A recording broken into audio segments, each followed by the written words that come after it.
audience is here to listen, not to react or make noise. Okay, the candidates will get 3 minutes to introduce themselves. They'll get 2 minutes to answer each question, and then 1 minute rebuttal for each question as they go back around through. Then they'll get 3 minutes at the end to wrap up whatever they feel like they need to say. We're going to get through as many questions as we can, and they're going to be randomly selected. So we're going to start off with, they drew cards for positions. So we're going to start off with Tom McGraw. Thank you. I appreciate you all being here today. My name is Tom McGraw. I'm running for sheriff of Park County. Thank you all for coming. Thank you to the Flume for putting us on today. This shows exactly what we need up here in Park County. We need people like you coming out and being interested in this sheriff's election. This, in my opinion, is the most important election in this county.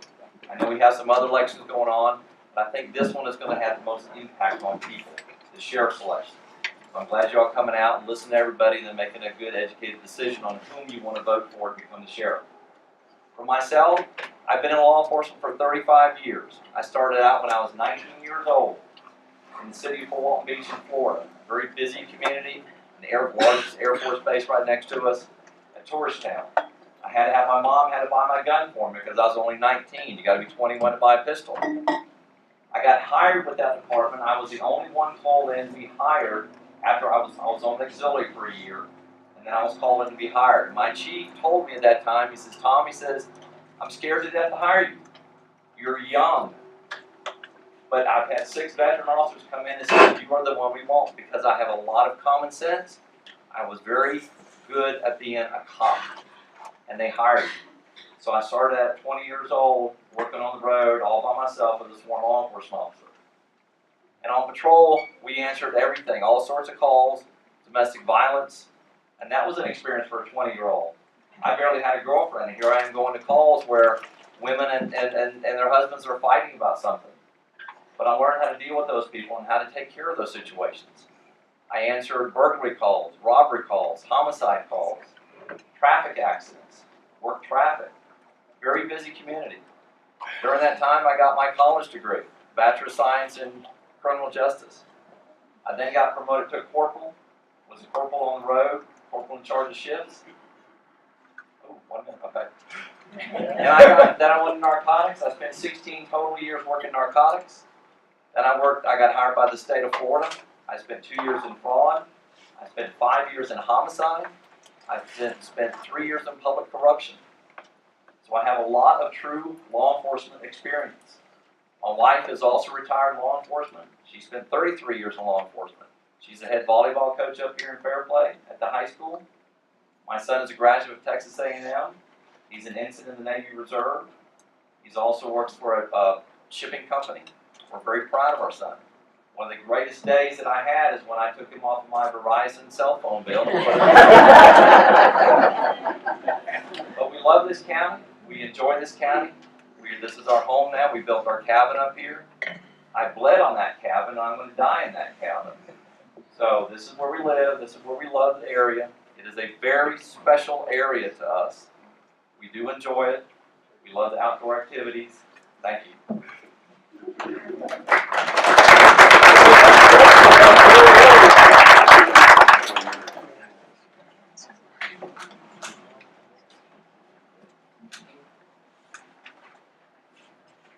Good morning, everyone. I'm glad you can make it today. This shows what Bailey, Park County, is all about, is being involved. And this election is so important to me and to you, and this really shows. I'd like to thank the Flume as well for putting this on.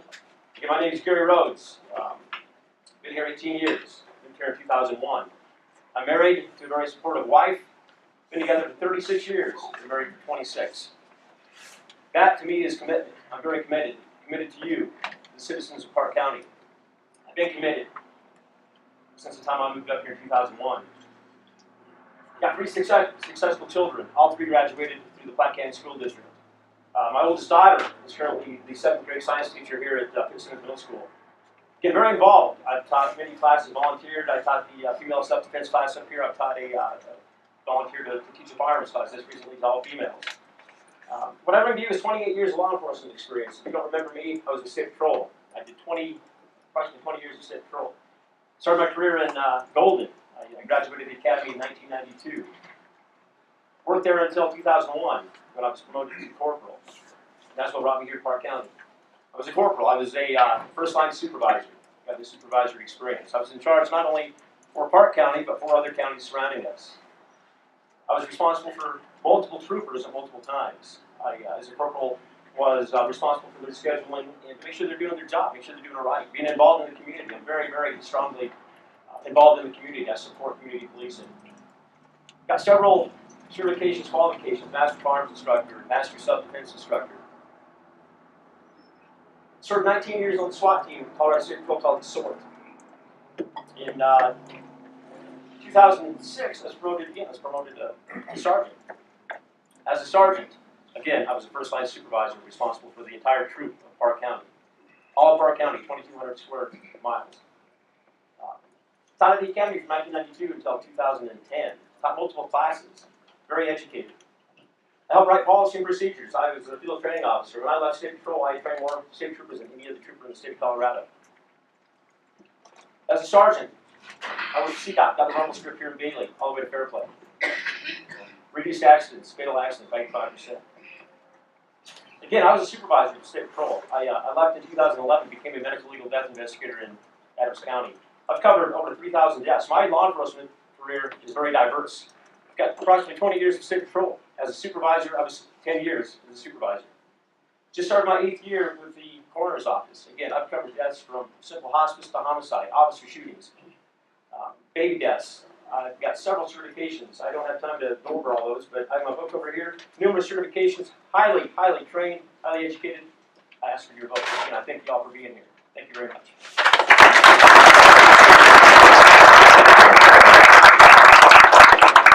Next up is Monty.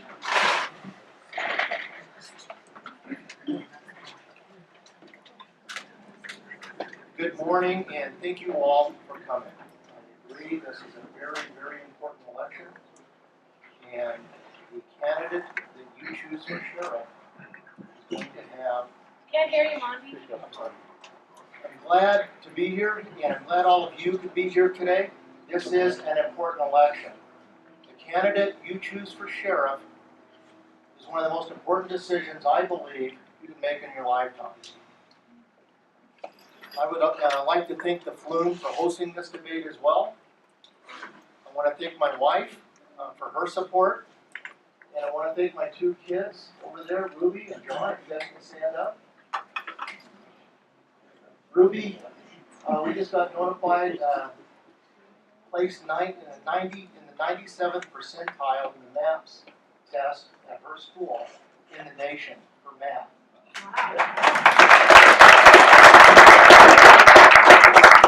My son John Lee got notified he's in a gifted and talented class, and he was actually offered an opportunity to go up 1 grade. And he said, "No, Dad, I want to stay home. I want to stay and bring them out."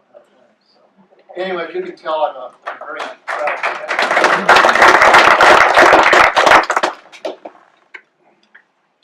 I've got 36 years of law enforcement experience.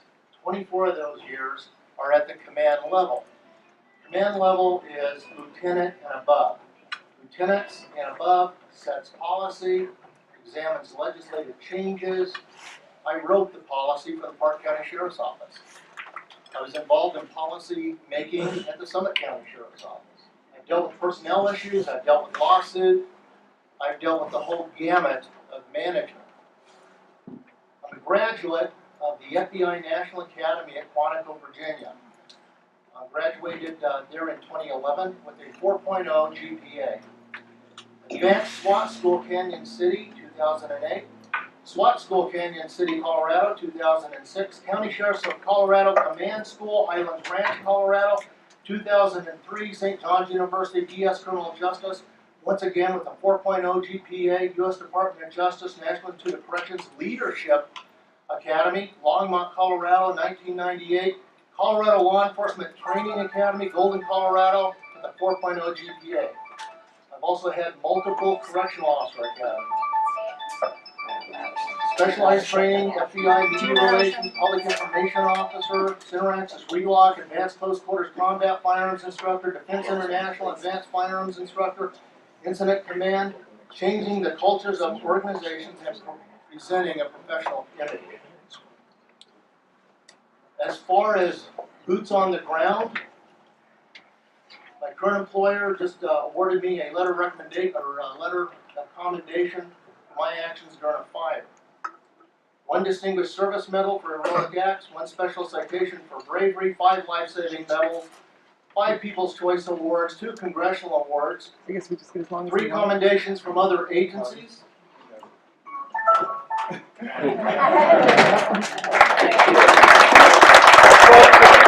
yourself up on silent, please, so we don't have any other interruptions, I'm sorry. Next up is John. Thank you, everybody, for being here today. My name is John Ty. I've been in Park County for 19 years, or actually been with the Park County Sheriff's Office for 19 years. I've lived here for 22 years. I've been the SRO at Platte Canyon High School. I've been the SRO at Fairplay Schools. I have a wife and grown children now. My wife for 37 years is here today. I appreciate her being here today. My sons and my daughters all graduated, or my daughter graduated from Platte Canyon High School. I'm very proud of that. My daughter, she works for the Department of Social Services as a policy writer for special needs individuals with spinal cord injuries. Thank you. My son actually served in the Coast Guard 6 years for our nation.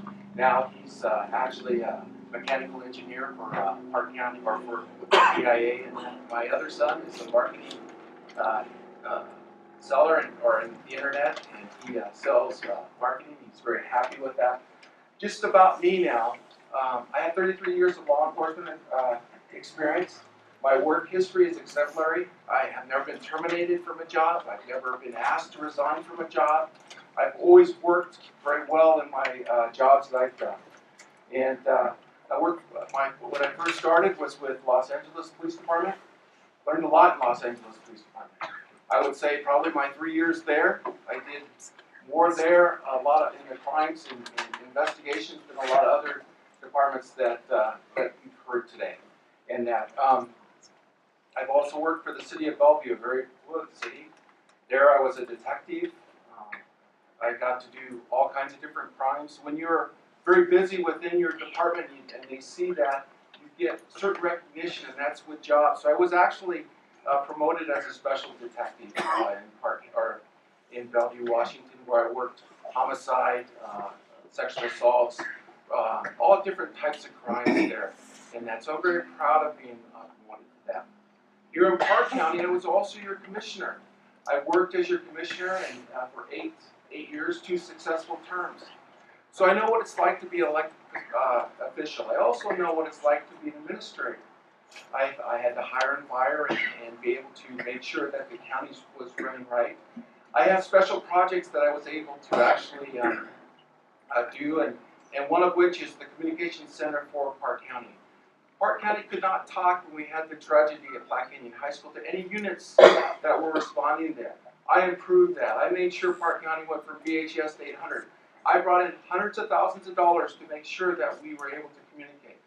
I appreciate your time today. I have 10 seconds left, and I want to thank you very much for being here. Thank you. All right, and last is going to be Steve. I'll remind all the candidates to speak up so that everybody can hear you all the way to the back of the room. Well, good morning, everybody. We've all thanked you for being here. I'm not going to be any different. I thank you for being here too, because it's important, and I appreciate it. This is a great turnout. Thank you to the Flume for bringing us all together and for what is our last scheduled debate anyway of the 5 of us together. So I'm Steve Spodiak, candidate for sheriff. I'm your local guy. I'm a Colorado native. I've lived in Colorado my entire life. I've been a part of the Bailey community for about 30 years now. I'm a graduate of Platte Canyon High School, and I have bachelor's degrees from Adams State University in history and sociology with an emphasis in criminology. My wife and I live here in the Bailey area, and we love it here. This is our home. Our kids go to school here. We have 2 boys that go to Deer Creek Elementary School. And on that note, school safety is something that's important to me, not just as a father, but as a law enforcement officer. This is our home. We're active in this community and we're involved because that's important to us as well. I've been a driver's education instructor here and coordinator. I've been a Cub Scout leader. I've been a baseball coach for Little League. I'm currently the president of Platte County Little League. And my oldest son is getting ready to play his first playoff game. Woo, go Later Rockies! today over in Brooklyn. I'm excited about that for him. But this is my 14th year in law enforcement.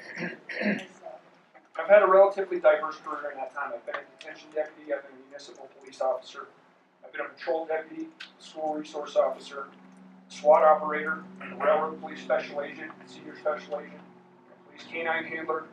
I'm currently a detective corporal and a SWAT team leader for the Park County Sheriff's Office. All these experiences have helped me to understand the role and my current role with the Sheriff's Office. I have current knowledge and understanding of what is happening in the Sheriff's Office right now. As your sheriff, my top priority will be retaining quality personnel, because I believe that quality people will produce a quality product. As your sheriff, I will also work to improve communication.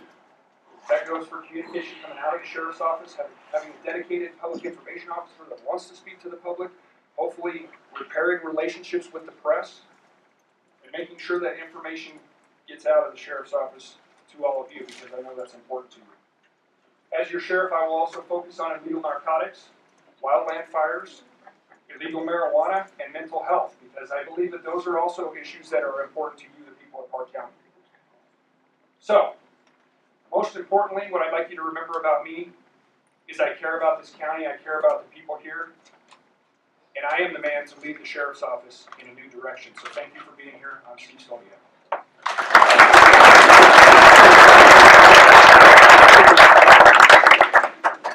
All right, kids. First question. Well, everyone here, they'll get 2 minutes to answer it, just to remind you. And we're going to start again with Tom. How would you increase the census at the county jail? What does that mean? Now, what does that mean? Population at the county jail. Well, I'm not going to order my deputies to go out and arrest everybody. That's for sure. Right now we're down. I had a tour of the jail here last month, and we had, at that time, we had 45 inmates. We had 20 local inmates. We had 25 from ICE. ICE pays $45 a day for those inmates. That jail can handle over 200 inmates. It was built to do that several years ago. But the problems with the jail right now is there's maintenance issues coming up. A lot of money is going to be spent on maintenance issues for plumbing in there. So this Department of Corrections right now, they have empty beds.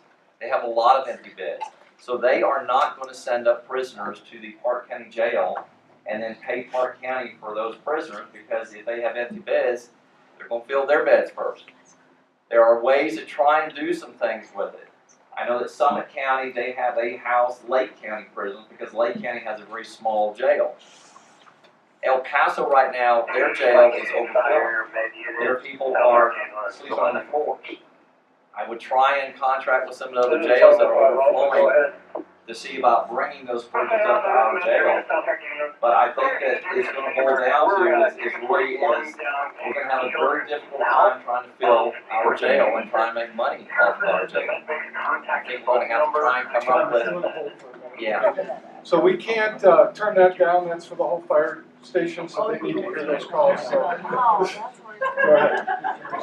Maybe one of your houses. Okay. Like I said, I will go out and try and meet with some of the other jail, the sheriffs from other departments that have problems with their jails, and see if we can take some of their overflow.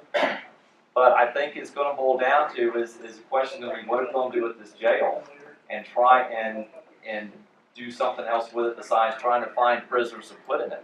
We've got to do something with it to fix the problem, the plumbing problem that we have in there. gonna cost us a lot of money. That money can go to other things, it can go to salaries for the deputies. So I tend to work with other sheriff's offices, try and take their overflow, and that's about it right now. Not much else we can do with it. Thank you. Next up is Gary. So that's a good question. When I first decided to run for sheriff, the jail was one of the top priorities, along with retention of our officers. For you that don't know, the budget's on the internet. Our jail lost $391,000 last year. It's not only because of the DOC, the ICE not having enough inmates to fill our jail.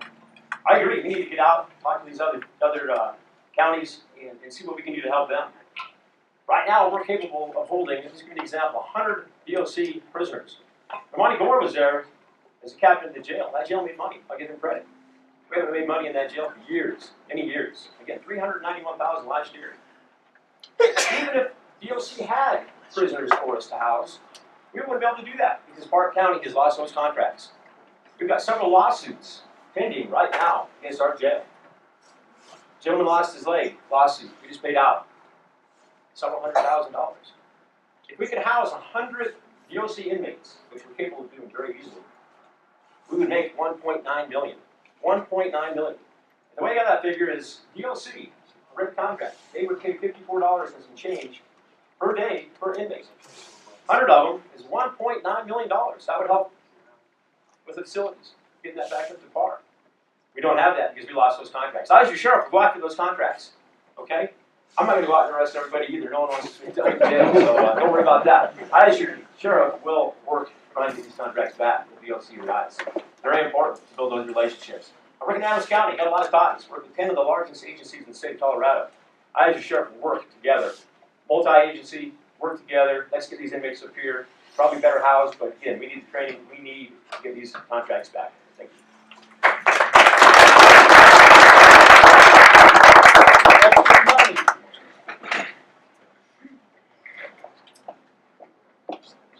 I've been a jail administrator in Summit County, and I've been a jail administrator in Park County. I was the architect of the jail expansion project for our jail in Fairplay. And we actually built that, and I came in under budget. I established contracts with the Colorado Department of Corrections, ICE, basically Immigration and Customs, U.S. Marshal's Office, and 11 other Colorado counties. I worked to bring people into that jail so we could offset costs. And just so you know, there's been a little bit of misinformation. There's not one jail in the state of Colorado, not one jail in the nation that makes money. Taxpayers, your tax dollars fund jails, just like you fund the sheriff's office. What we try to do is offset those costs, okay? When we offset costs, and jails cost less, we have more money for staffing, we have more money for the county. So we ran that jail on a business plan, essentially. DOC just had, I think, just put 100 inmates in that facility maybe 3 months ago. And I'm not sure what the issues were, but they ended up pulling them out. So inmates are currently available. The state of Colorado is growing, and that would be a revenue source. Once again, as the architect of that facility and the technology that we brought in, any problems with plumbing can easily be rectified. I appreciate your support. I'm the one that has experience in all aspects of management, patrol operations, investigations, animal controls, jail operation, search and rescue operations, wildland fires. Thank you very much.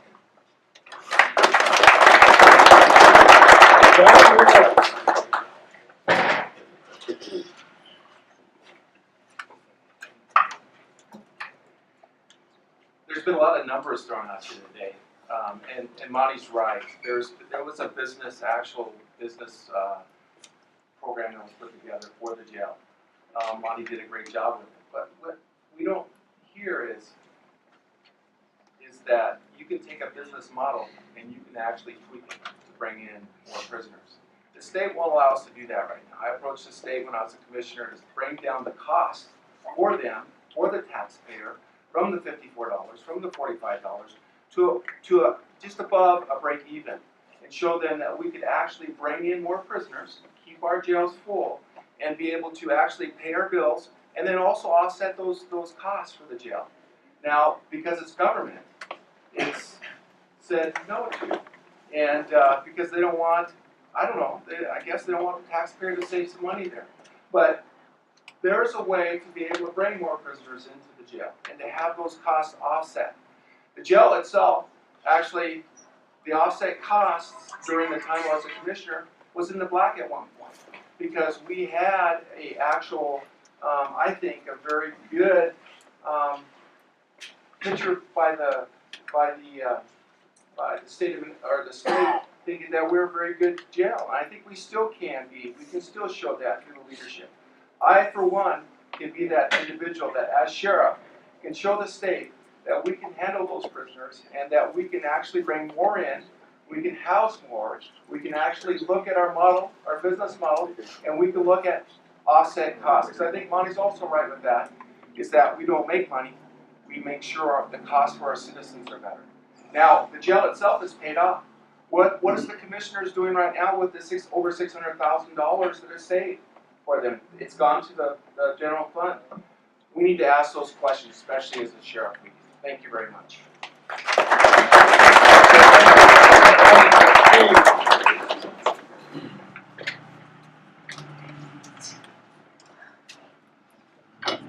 Again, I'm Steve Stoliak, and I believe the question was, as sheriff, what would you do to increase the census or the population of the county jail? So I'd like to get back to that. The other candidates up here have said some interesting things. The sheriff is required to provide a county jail, or the other option that a sheriff would have would be to pay to house county inmates somewhere else. So would that be a good option for us? I don't think so. Park County's big enough as it is, and if we were to close our jail facility down, for example, and transport county inmates to Summit County or Jefferson County or Teller County, Chaffee County, I don't think that would be in the best interest of the sheriff's office. But again, John just talked about some misinformation, and I think there's a lot of that going around, especially in relation to the jail. We just had a debate Thursday night, so we had a jail question, and that brought up some questions for me. So I talked to our jail administrator yesterday about some of these things. He's not aware of these huge plumbing issues that are being claimed. We also have not lost contracts with the Department of Corrections. There currently aren't any backlogs for us to house, and in fact, the warden from the Buena Vista Prison was just up at our jail this week. Our jail is one of the only in the state that is certified PREA as a facility. So PREA stands for Prison Rape Elimination Act. That's a big deal. So I just want to say there's a lot of misinformation going on, and I'm not sure where it's coming from, but I wanted to try and get good information from inside of the sheriff's office to share with you all. Thank you.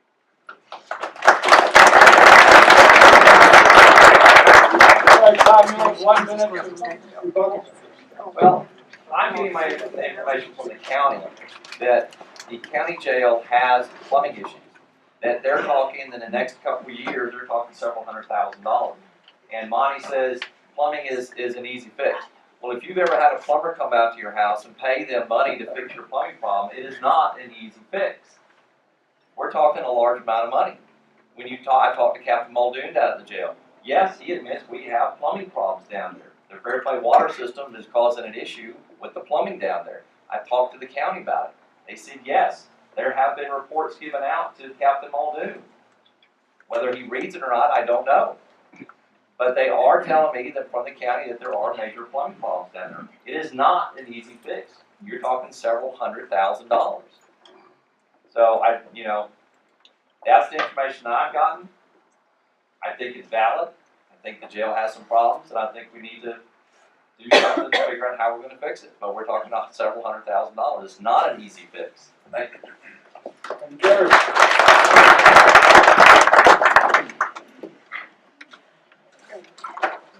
I too have talked to several current employees past employees that worked at the jail. Public record, we've lost DOC contracts. Used to be able to house female inmates. We're not able to do that any longer. And again, Clark County's being sued. We as taxpayers are going to be paying that.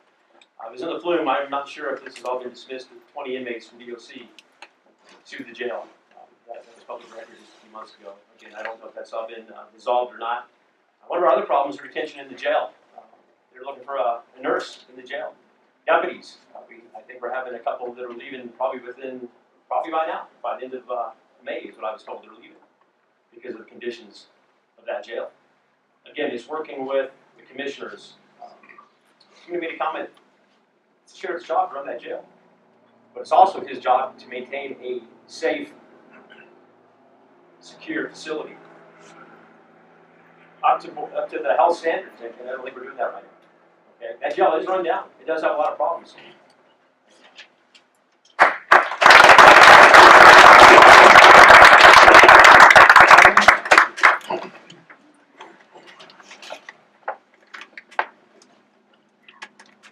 When I managed the Park County Jail and established contracts with the people that I previously mentioned, we had to pass federal, state, local, and health inspections. A federal inspection, I think, addresses almost 400 different areas in a jail. You better be accurate on them. Fire evacuation plans, emergency plans, storage of chemicals, food storage, the whole gamut. These are very complex issues. Typically, a federal inspection, which took 3 days and 400 questions, and I was usually inspected by former retired wardens. We scored, I believe, in the 99th percentile for a small jail. We're one of the few jails that actually can contract with DOC. That's because of the relationships that were built with DOC, the feds, and others.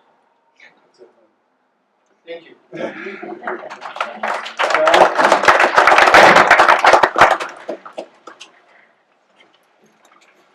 A lot has been said about the jail itself and if it's being ran right and that. But really, it's always been a situation with the jail. It's been a fight between the constituents, if it's going to make money or not, or with the commissioners. And really, what it comes down to is the sheriff working with the commissioners, working and making those relationships work with them. If you don't have a good relationship between the commissioners and the sheriff, then you have a problem actually bringing in contracts, because you have to make sure that the BOCC, they say yes to those contracts. If they say no to those contracts, you have a wall built there. We need to make sure, or the sheriff, I as a sheriff would make sure that I work very diligently with the BOCC to make sure that we have those contracts that are going to them and making sure that they're right, so that they know what we're doing with the jail. Also, the BOCC needs to come over and look at the jail. If we have all these problems within the jail, then we need to make sure that they know that we have those problems and they can be paid for and corrected and taken care of. Thank you.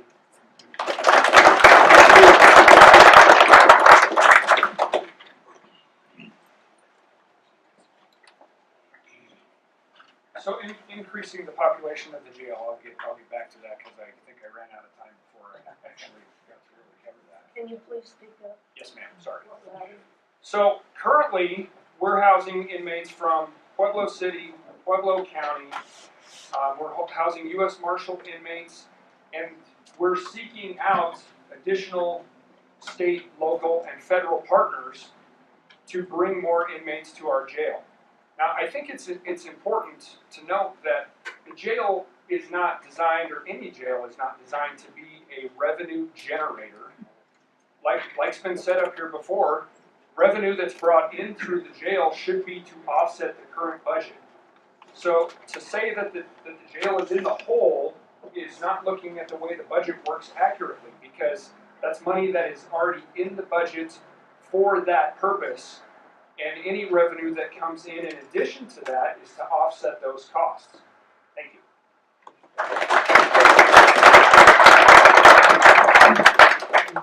Okay, before we take the next question from the audience. The Flume has a question for the candidates. And I'm not gonna take up any of your time by asking them to speak or anything, but I do have a question, and I just want to see a show of hands. We're talking about costs, we're talking about putting people in the jail, but if you have a bad landlord, it's really hard to, populate a house or anything like that. All of you, would you be willing to actually review, because you've heard lawsuits and stuff, and they kind of gloss over that, but that's rather important because some things have gone on in there that cause inmates to feel that they have a reason to have a lawsuit. All of you, by a show of hands, would you be willing to actually review from the jail captain down the way that place is run and some of the instances that have happened in there due to some Park County personnel and not due to inmates? Show of hands, we can look into that. Of course, I expected that, but anyhow. Thank you. Okay, next one from the audience is, what distinguishes you from the other sheriff candidates? And first up this time is Gary.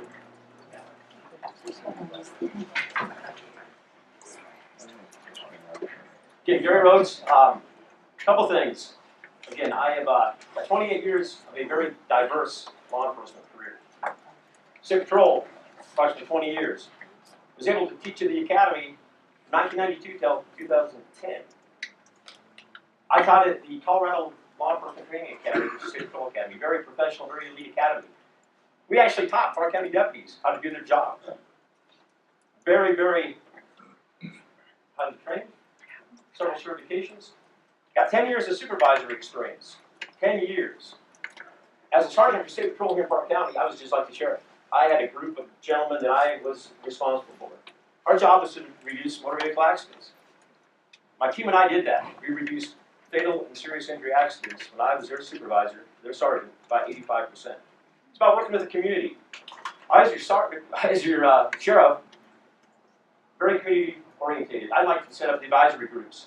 School resource officer. I'm very involved in the school, just like John. I've been coaching in school district here for Flat Canyon from 2002 until present. I'm still coaching today. Our youth is very important to me. My community is very important. I'm just like you folks. I'm a citizen just like you. My concerns are the same as yours. And I'll do everything I can to protect us and the environment that we live in. I will provide a safe and secure environment for all of us. My concerns are just the same as yours. Again, I've got 8 years of death investigation approximately. With that death investigation, I feel I'm very more well-rounded than the candidates. They're all very qualified. We're all very qualified. But I ask you, you look at all the qualifications and look to see who has very diverse. A lot of these guys, they've only worked here in Park County as a true law enforcement officer. I don't have that. I go beyond. And again, I ask for your vote. Thank you.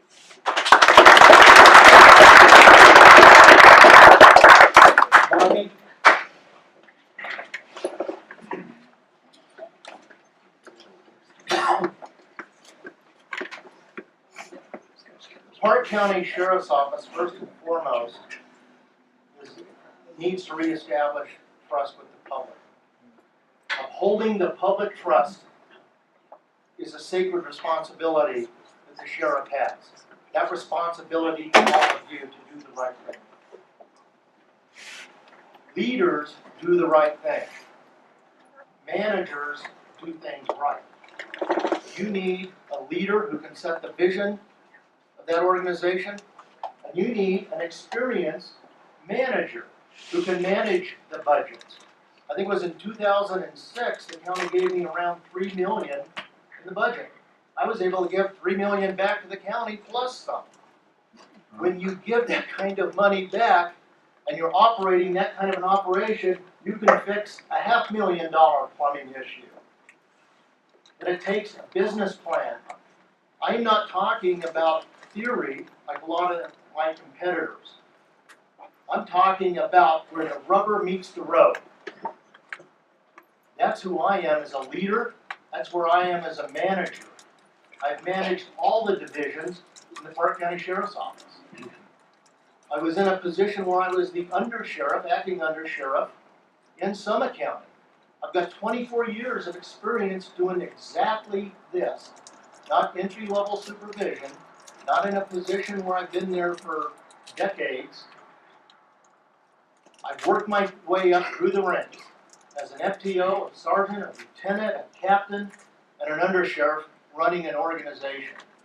That's what sets me and makes me different from my competitors. And I've not only done that, but I've done it extremely well. Thank you very much.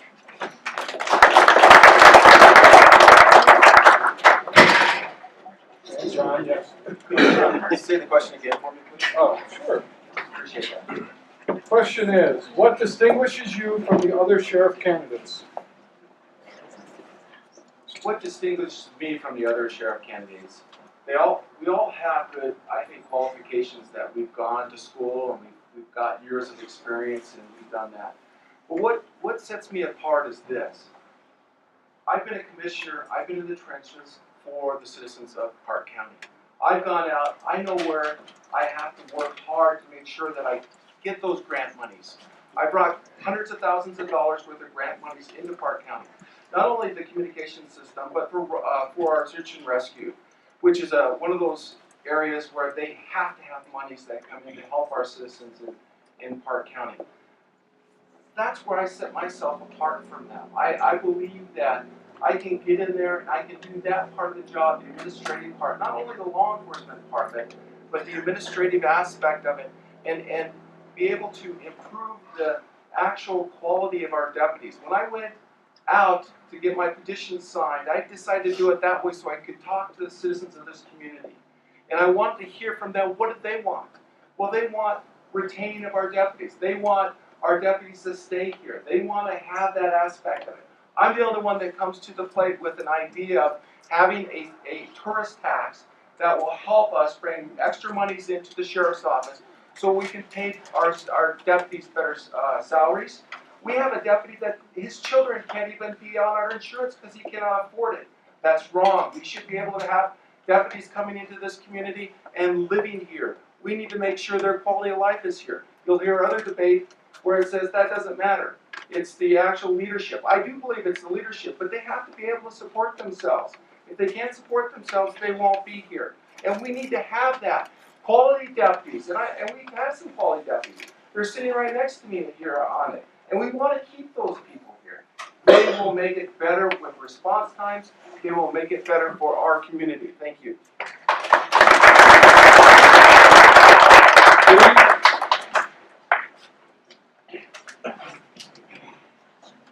What distinguishes me from the other candidates up here? I think we all have a lot of good ideas and we all have a lot of good qualities. But one of the things that distinguishes me is my background includes private law enforcement. I was a railroad police special agent, senior special agent. So briefly, kind of an overview of what that means is I was a cop for a company. So law enforcement powers, same as we have up here, but instead of working for the government, I work for a corporation. So the reason that I bring that up is because the bottom line to a corporation is the bottom dollar. What's important to them is a profit because they need a profit in order to survive. So that's something that I bring to the table is that fiscal responsibility and making sure that the money that is spent as your sheriff is spent in the best way possible to serve you. Another thing that sets me apart is my current knowledge of the department. Okay, I'm one of two of the other candidates who's currently employed with the sheriff's office, but I'm the only one who's worked in the jail, on patrol, as a school resource officer, and in investigations. I have a real-time working understanding of how the sheriff's office works, what's going on right now, the things that are working, and the things that probably need to change. Now, it's been said in debates before that there's three of us candidates who have been in a position to change things in the sheriff's office and hasn't. Well, that's not exactly true. A frontline supervisor position doesn't really have that, but that's one of the reasons that I'm running for sheriff, is because I see there's changes that need to be made. I'm the one to bring those changes. And probably the most obvious thing is I'm the young guy in this group. I don't have as much experience as the rest of these gentlemen up here do because I'm not as old as they are. But I think that's okay. This job requires a lot of energy, a lot of time. And that's what makes me different than the rest of these candidates up here, is I have that energy and that enthusiasm.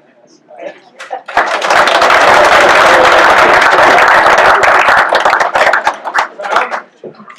Well, I can tell you, I am not oldest.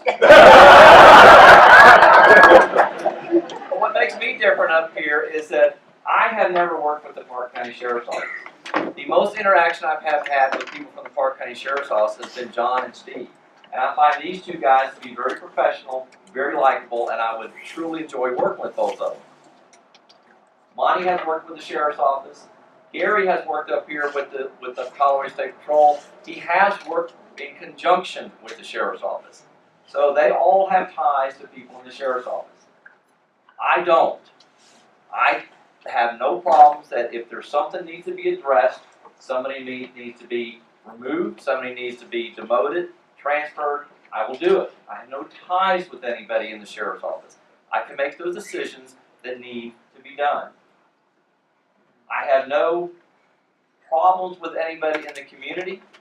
If somebody in the community gets arrested, they're not going to call me and have me get them out of jail.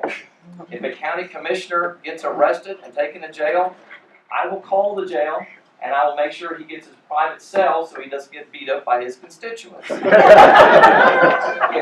mother or a father calls me and says, my son's been arrested for drunk driving, I will call to make sure they're okay. That's all they're going to get. I'm going to treat people out here fairly. If you live in a little trailer up in the woods or that $1 million home up on the top of the mountain, you're going to get the same treatment. It's going to be fair across the board. That's the way I was taught in law enforcement, and in 35 years of law enforcement, my mentality, I've been accused of having an East Coast mentality. East Coast mentality to me is being professional, respect the public, and do the right thing. And if anybody has a problem with that, I'm not your person. But that's what I'm going to do. We're going to be fair and impartial. Thank you.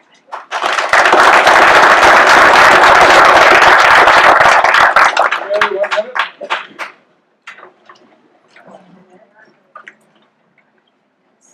Again, with my 28 years of experience, I have been a supervisor. I'm a leader and I'm a mentor. Some of you out here, I've coached a lot of your kids. I have not been associated with Park County's Sheriff's Department. I've never been employed there. I work for the Colorado State Patrol.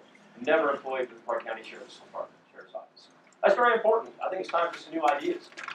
And Steve's right. 3 of the candidates have lots of years of experience. They've worked in all aspects of the Sheriff's Department, but nothing's changed. In 18 years that I've been here, several problems are ongoing. It's time for a real change, and I'm that real change. Got several ideas. We need to regain the trust, regain the faith within our community that we've lost. Retention of our deputies, our training. What are we going to do to retain our deputies? It's not all about money. Law enforcement, I never got law enforcement for the money. These deputies, when they took this job, they knew where they're going to get paid. Same for the deputies standing outside. They didn't take the job for the money. Huge issue. Total benefit package. SRO is very important. School safety is very important. But I'm your leader. Thank you.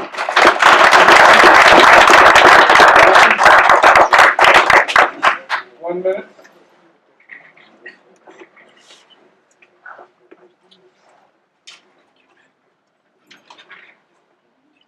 I'm a dedicated and proactive law enforcement executive with comprehensive knowledge of law enforcement. I have demonstrated high standards of conduct. I have a proven track record and reputation for building and maintaining positive relationships. I'm experienced in modern policing, collaboratively working with government, community agencies, successful in enforcing laws related to public safety and security with diplomacy. I'm skilled in setting goals and objectives, implementation of evaluation, strategic planning, motivated, results-oriented achiever with strong communication, interpersonal, public relations, and interview skills.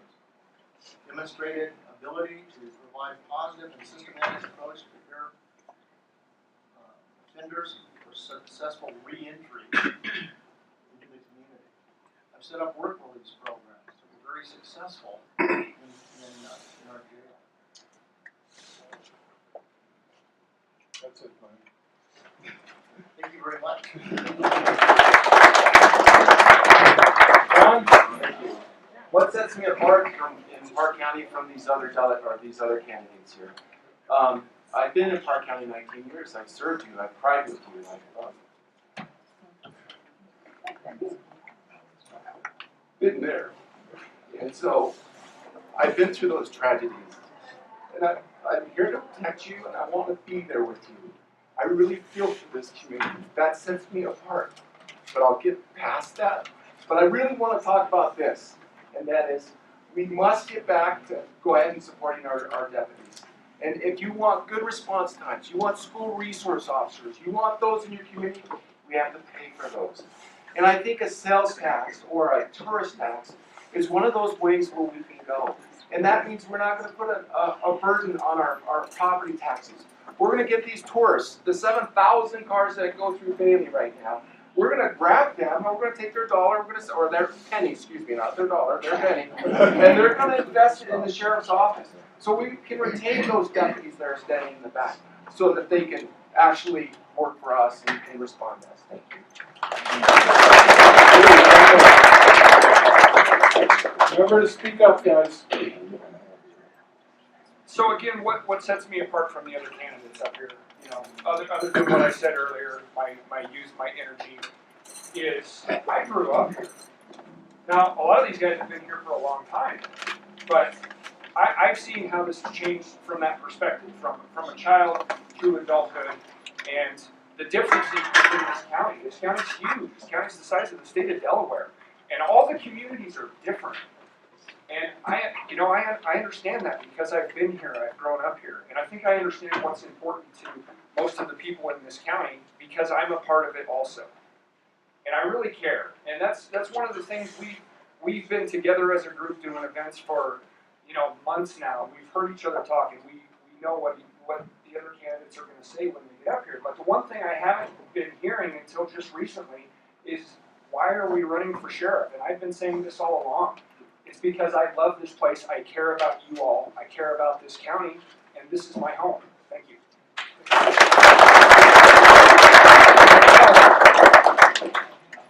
Another thing that sets me apart is that in my career, I was on a SWAT team for 9 years, I was a SWAT team leader, and worked in drugs for 16 years. I have done hundreds of search warrants, hundreds of high-risk arrests. When I was in homicide for 5 years, I worked homicides from the beginning to where the dead body's laying there, to where we finished in court and that person was convicted and sent away to prison. So I know how to work these cases. I've chased the bad guys through the neighborhoods. I've kicked open doors, go after the suspects inside the houses, worked in conjunction with the district attorney's office and found those people guilty. So I'm very familiar how to run those major type operations. God forbid we have another murder up here, but we will. We will eventually have another one. And as your sheriff, I will make sure that that investigation is run properly and that everything can be done to put somebody in prison for committing that murder. That is one of the main reasons that I'm different. None of these people have that vast amount of experience like I do. Thank you.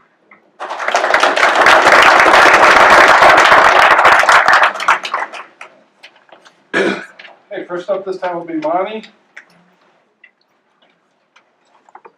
Okay. This one does not have a name on it, so we can't read it.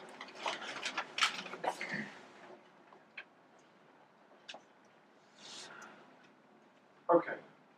This is kind of a duplicate, but we can do it if you want to, guys.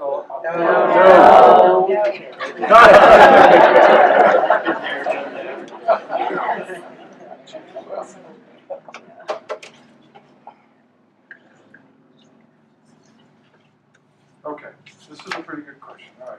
All right. With the high turnover of the sheriff officers in Park County, what is the annual cost of training and replacement of officers? Can the county reduce these costs by increasing salaries? Monty, you're up first.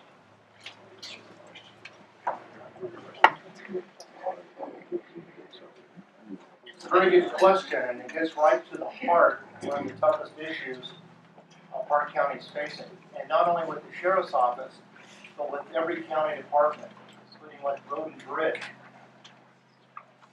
Before I left the sheriff's office, I actually sat down with the assistant county administrator, Cindy Gars, and actually penciled out a step increase raise with her for all of our deputies. They were going to get a percentage if they were post-certified. They were going to get a percentage if they had previous experience. We actually mapped that entire process out. I also had approved with the county to actually put our young people through a law enforcement academy.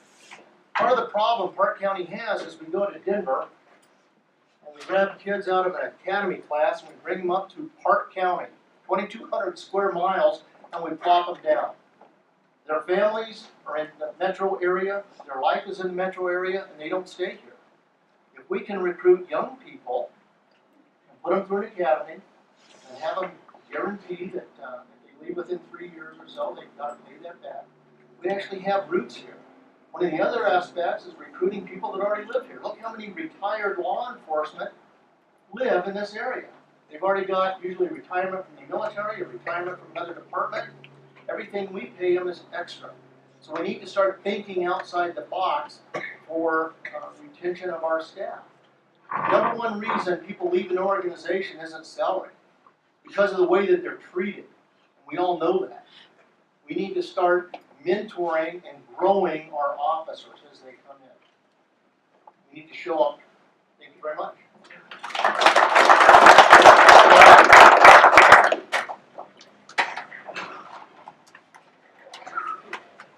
The question asks, what are our costs for our deputies that leave this department? Well, the cost is for the other deputies that are here that they have to actually step up and make sure that they're continuing to do that overtime.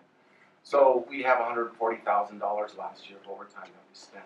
So the costs are great when it comes down to that. It's also morale. There's the morale aspect of it too.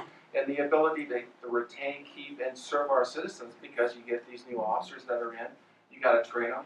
The letter of the law and the spirit of the law, I think Tom McGraw does great with the letter and goes into the spirit. And you got to teach them that, how they respect the citizens of this community. We lose a lot with that aspect of it. So I know a lot's been said up here about managers, and they have to have quality managers to keep them. If they can't survive in this community, they're going to leave. They have left. They have left for years. And sometimes I can't remember names that are way back in 2000 from the deputies that we've hired then when I was a school resource officer and that are out in our community. So we've got to be able to retain. I do solely believe, that we have a program set in place bringing finances into the sheriff's office so we have the ability to hire, retain, and keep those deputies so they can serve you. And that's how we can actually improve, I believe, Park County and its ability to have deputies that are quality. And we need to do that. Thank you.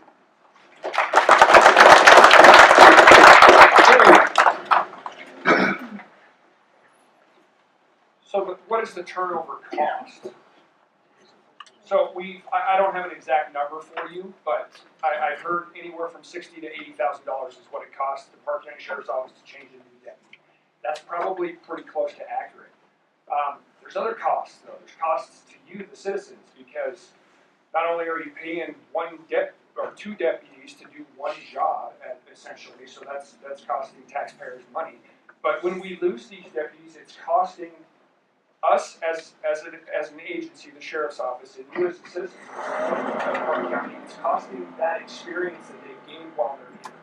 Not only that law enforcement experience, but their experience of the communities that they've worked in, their experience of what's going on, the connections that they have built, all that's gone, and you start over. And that is why, as your sheriff, my top priority is going to be to retain quality people because of all the things that we lose when people leave this agency and go to work somewhere else. So, how do we fix that? I can tell you that I left the sheriff's office in 2009 because I wasn't making enough money. I had the opportunity to go into a very lucrative area of law enforcement. That's when my wife and I started our family, and that afforded her the ability to stay home, and that was the right decision for me at that time. But now I'm back here to serve you all because that's what's important to me now, this community.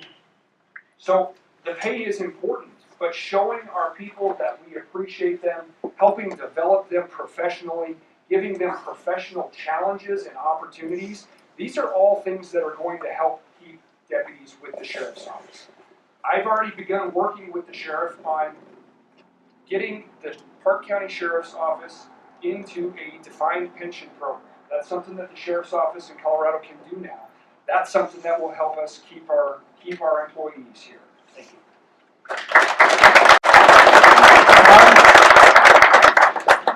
The starting salary for a deputy here in Park County, I've got two figures. It's either $34,500 or $36,000.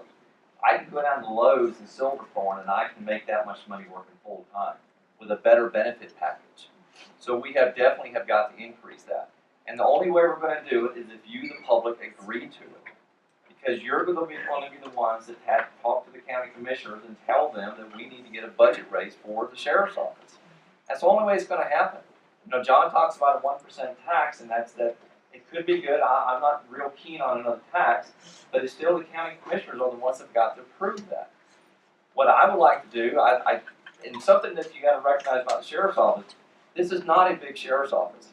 According to what the sheriff had put out in a budget request here just a few months ago about trying to get a pay raise, there's 13 deputies, 7 corporals, 6 sergeants, and then the command staff. That's it. This is not a huge department. The investigation side, we have 2 investigators and a sergeant. So it is not, we don't have these divisions of 20 people or 30 people. We don't. Okay, so what I propose simply right off the bat is I'm going to get rid of one of the captain's positions. We are very top heavy in this department. Get rid of the captain's position and that money will go to the deputies with the approval of the county commissioners. You have to get their approval to do anything just about. And I disagree with Monty about people leave because of bad leadership. People leave because of bad leadership when they're making decent money. But when you're making $34,000 a year, you leave because you're not making enough money to support your family. So we've got to get that up. And the way that I plan on getting that up is getting the sheriff's office to become extremely well respected by you, the public. And then when it comes time to go to the budget hearings, you, the public, comes with me and supports me to the county commissioners. They're going to have to do something because they also get elected in the office. Thank you.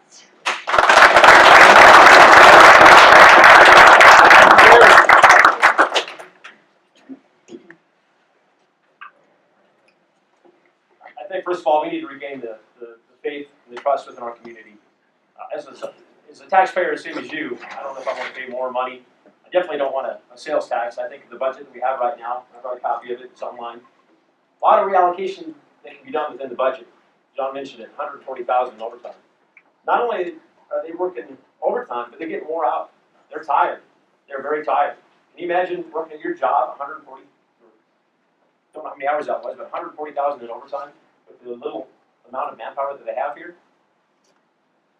The package, the total package, is not all about money. I've actually met with several of the deputies. They're not leaving for the money. Some of it's leadership. Some of it is not being recognized. I, as your sheriff, will be out there riding with these guys, getting to know them. Very important to know who's working for you. And again, working for us. If they're out there working hard for $34,000, $34,000 is, like you said, you go to Wendy's here in town for a that. That's not a lot of money. What are we going to have to do to get a pay raise? Is it going to be a $10,000 pay raise? Probably not. We need to work with what we have in the budget. Leadership. Okay. I was your sheriff, will go out and get grants. You know, by getting those grants and be able to provide that training through a grant and not spending our money, maybe that can go more towards the budget. It's not all about money, folks. It's not all about money. I've met with the deputies, and not one of them says money. It's equipment. It's about being recognized for a job well done. It's about leadership. Leadership from the top to the bottom. And I will provide that to our sheriff's office. Jefferson County, $54,000 what they're making. State trooper here in Park County, starting pay, $78,000 a year. $78,000 versus $34,000. All these deputies, Steve came back. Not for the money, because it's less money. So it's not all about money. Total package, insurance, life insurance, pay raises, everything we can do to regain these deputies up here. But it starts with leadership, and I'll be that leader.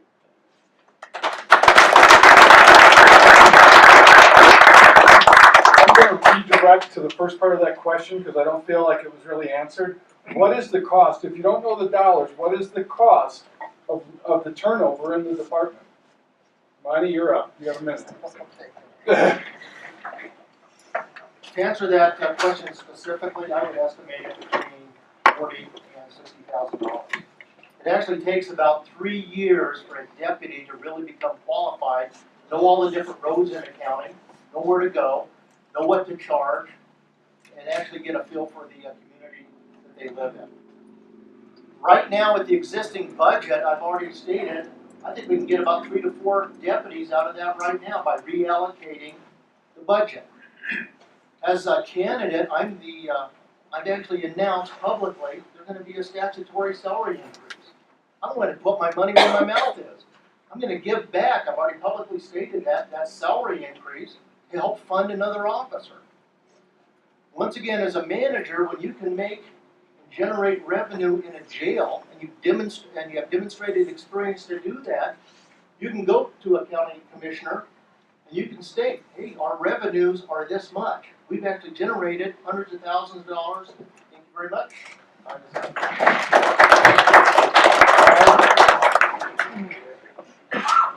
I've heard 40 to 60.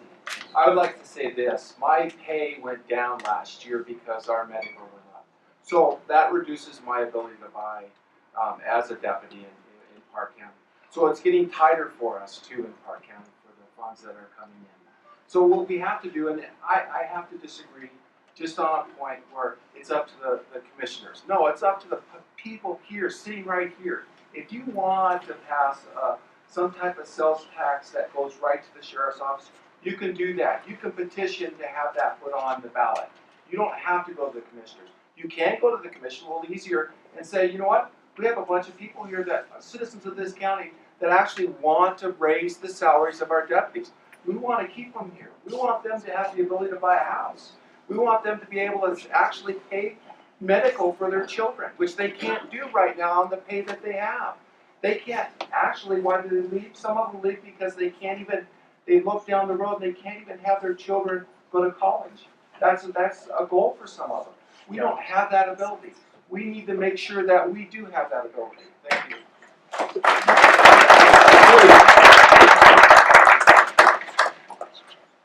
I think I answered the first part of the question the first time, so I'm going to go ahead and move on. But how do we keep people here? The money's going to be a huge issue. So I just got into talking about a defined pension plan.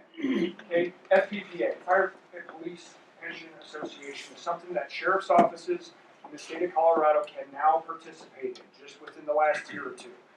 Formerly, this has been a defined pension plan for firefighters and police officers. Pay into a defined pension plan. Instead of paying into Social Security, this plan is managed, and within a years of service, whether that be 20 years, 25 years, 30 years, these deputies are going to know what their retirement is going to be at that time. And that's huge. That's huge to keep people here. Currently, as a retirement for the county, all we really have is a 401k. And I talked to a deputy that's been here for, I want to say 15, 16 years, and my time is up, but not very much in that plan.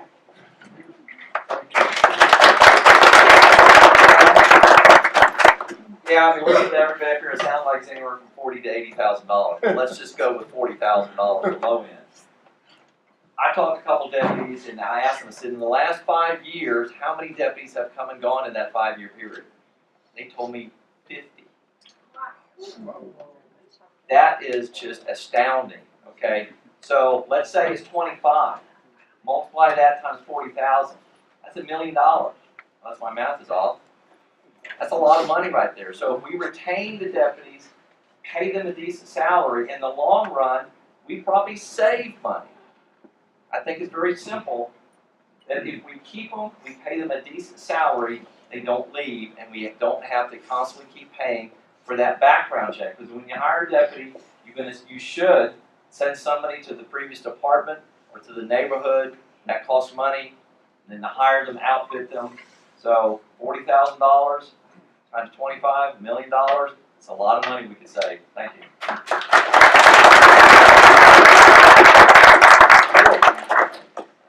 I agree, it's between 40 and 80,000. For a state trooper, it was between 60 and 80. Again, you put that much money into somebody, and again, they keep leaving. I don't believe it's as high as what Thomas told. 50 officers, that's huge. That's a huge problem. But again, 40 to 60,000 is probably a little closer. What do we do? How do we keep them? Again, it's by recognizing them. recognizing them. Again, I've talked to probably 90% of the deputies out there. And, very hard for them to live, but for them to go across the county line into Jutco, taxes are higher, property taxes are higher. To buy a house on the Jefferson County side versus Park County side is huge. It's huge. In order to get them to the amount of money that they need, it's going to be very hard. You've got to treat them with respect, recognize them. And again, like Steve said, I've checked into the FPPA. They don't want to touch it. Very small agency. What I like to do is reach out to the surrounding counties and all just get together and come up and see if we can go together and do a plan with an FPPA. Again, a total benefit package. Total benefit. They have a retirement. They know exactly in 20 years this is where I'm at.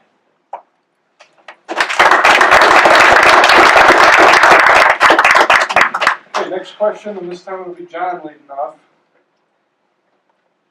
Me? Yep. Okay.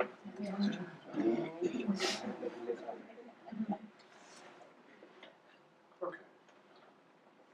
As a fire marshal, what would you do if a fire chief from a local fire district did not respond to a fire in the national forest where private property could be at risk? Sheriff is the fire marshal. Sheriff, first off, if he's not responding, we have to make sure that we actually get someone there. If it's in the Forest Service, then of course we'll have the U.S. Forest Service respond to. It's on private property, and that's where it starts. It is actually the county's problem. They have to make sure they can get that out. So right now, I would actually get a hold of whoever else that would have a mutual aid in regards to them going to that fire and getting that fire out. And then at the end of that, when the fire is out, if the fire marshal, or excuse me, if the fire chief did not handle the situation of the problem, and then we'll have to look at that special district. Really, I don't think I have any authority in regards to being able to discipline or do anything with that fire marshal whatsoever. It will have to be the special district's board that I would have to go to and talk with, and probably with the Board of County Commissioners, because they actually have the problem of how much the cost of that fire they'll have to pay for it and that sort of thing. So those are some of the things that we'd have to look for. First off, we'd have to get the fire out. Second off, we'd have to go ahead and look at the special district, which is the fire district, and talk with that that board that oversees that fire marshal or that fire chief. Thank you very much.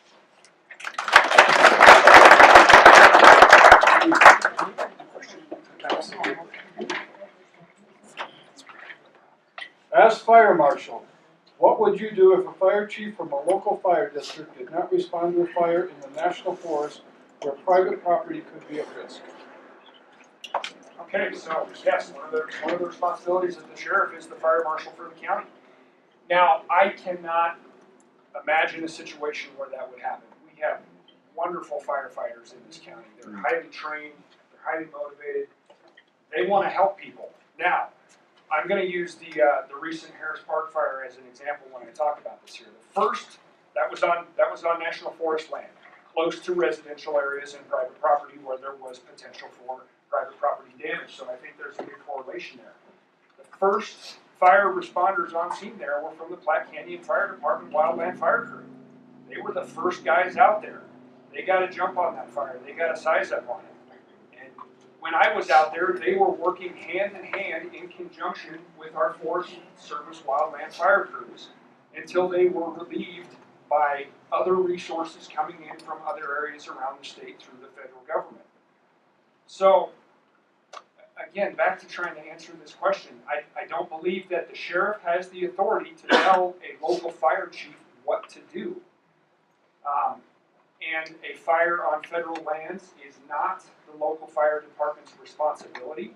However, with mutual aid agreements, your local fire departments are going to go out there and do everything that they can to protect you, protect your property, and the sheriff's office is going to do the same thing as far as helping with evacuations, making sure that resources are being brought in on the state and federal level so that the local fire district doesn't have to foot the bill for fighting a wildland fire that is on federal property. Because without notifying the sheriff who's the fire warden, that's something that could happen. Like with Harris Park again, had Platte Canyon not notified the sheriff right away that there's a wildland fire, they could have been stuck with the bill for all those firefighting costs. Thank you.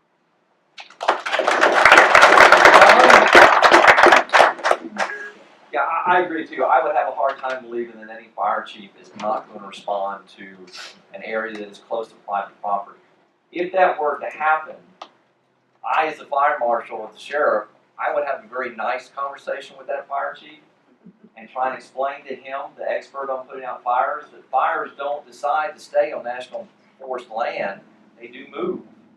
And I'm sure that we can come to an understanding where they would decide they need to go out there and fight that fire so that the private property is not going to be affected by that.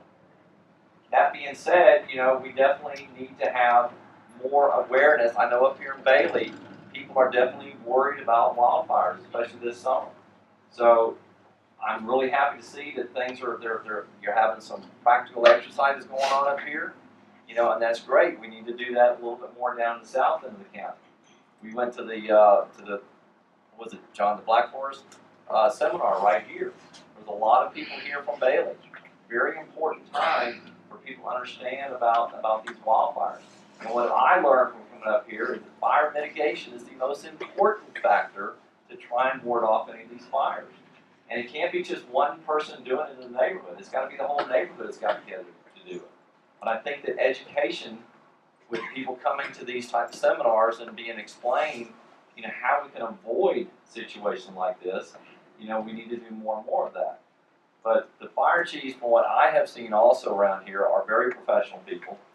I cannot imagine that they would not respond to a national fire that is close to private property. But again, you know, not having direct authority over them, you know, just be trying to convince them to get out there and do it. And if they won't, we'll find somebody else to get out there. Thank you.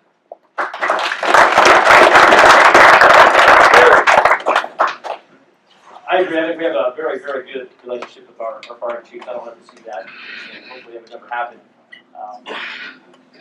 I, as a fire marshal, would most likely, I think we all agree, delegate most of these forest fires to the fire chief of that district. And again, if they're not going to hold up to their responsibility and do their job, our main concern is public safety. And that authority, that delegation will not be there any longer. And again, we will meet with that fire chief at a later date and time and tell them how to do the job ultimately. But again, I'd like to reiterate what Tom said. You know, here in Berlin, we've just had that mock fire evacuation. And as a fire marshal, I think that's very, very important. We need to train. We need to pre-plan. We're in for a long, long summer, folks. We get all these people coming up, 7,000 cars up and down 285. We need to pre-plan. How many of you got plans right now set in place? Your kids are in school. Actually, now they're out. How many of you have the Code Red app on your phone? Very, very important. Just got a call, I think, 3 days ago. As fire marshal, I will pre-plan. We will have these mock evacuations. Again, we got a very, very good relationship with fire chiefs. So much to the point where, again, we delegate that authority to our fire chief. Very, very important. Who better to work those fires than our fire chief? Harris Park Fire. For the you that don't know it, I and some of my supporters went out there. We volunteered and cleaned that Harris Park range right before that fire. If we did not do that, pre-plan, oh, we'd have a huge fire. It'd be way out of control. Again, U.S. Forest Service, they have control over that. I believe with the law right now, if it is within a mile of a residential area, then the local fire chiefs get involved with that. And that goes both ways. But again, pre-plan, folks, pre-plan. Pre-evacuated plans, something that's very, very important for all of our cities. Fire mitigation. Volunteered in Berlin, did fire mitigation. They're doing it today, which next week come. I'd rather maybe be there than you're talking to all of you. Very important, though, for us to protect our community. And again, pre-plan, folks. Thank you.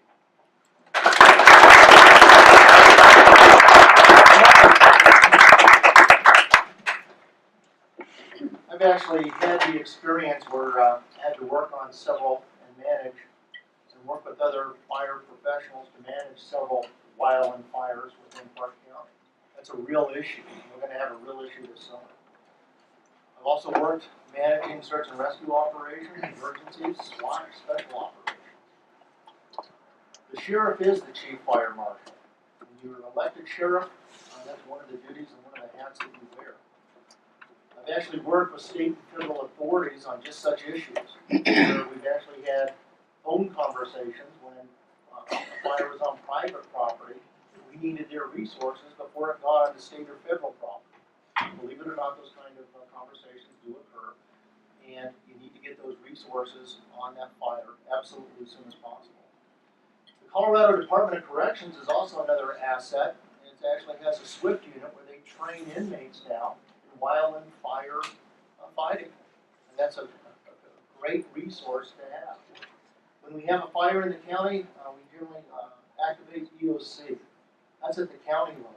County personnel, the county emergency manager, work to actually order resources and monitor costs. When we had the Springer fire down on Lake George, it's so imperative that you're on it immediately. We didn't have air assets. There was a fire going on in Larimer County, and the air assets were stood down because of high winds. The minute that happened, I ordered fire resources down to the Springer fire, and were able to mitigate that. We have had issues where there sometimes may be resistance from a local chief to go on to federal land to put out a fire. And there's not a whole lot you can do about that. Thanks. But I'm going to ask if you think you need a rebuttal on this. I think we've kind of talked about it. Yeah. Okay, so we'll move on to the next question. And Steve, you lead off this one.